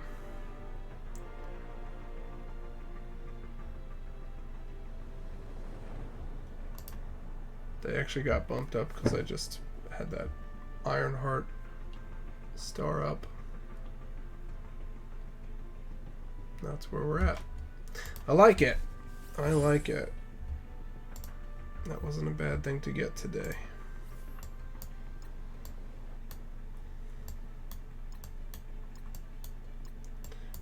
Let's do one more. You know what? I think we're going on like 3¼ hours. So I think I'm going to call it for this stream tonight. But yeah, we had a really good stream tonight, I feel. We are going to make a point on Wednesdays now of doing the community roster reviews on Wednesdays. We'll keep doing Blitz Roulette on Wednesdays because that has remained pretty popular. And then, you know, I'll hit DD3 and whatever war or raids are up, and we'll go from there. But thanks for everyone stopping by and checking out the stream tonight and chatting and having a good time. Yeah, tomorrow night I will be streaming DSA. I don't think I'm going to be streaming Raid Shadow Legends anymore. There really hasn't been much interest in that. So just DSA tomorrow, and that's fine because now I'm at a point where there's more content anyway. Have a good night, Stamp, Shara, Uncle Dynamite. Anybody else? Dark Ice Wave, I don't know if you're still in the chat, but have a good night. And I will see you guys tomorrow, hopefully. Take care.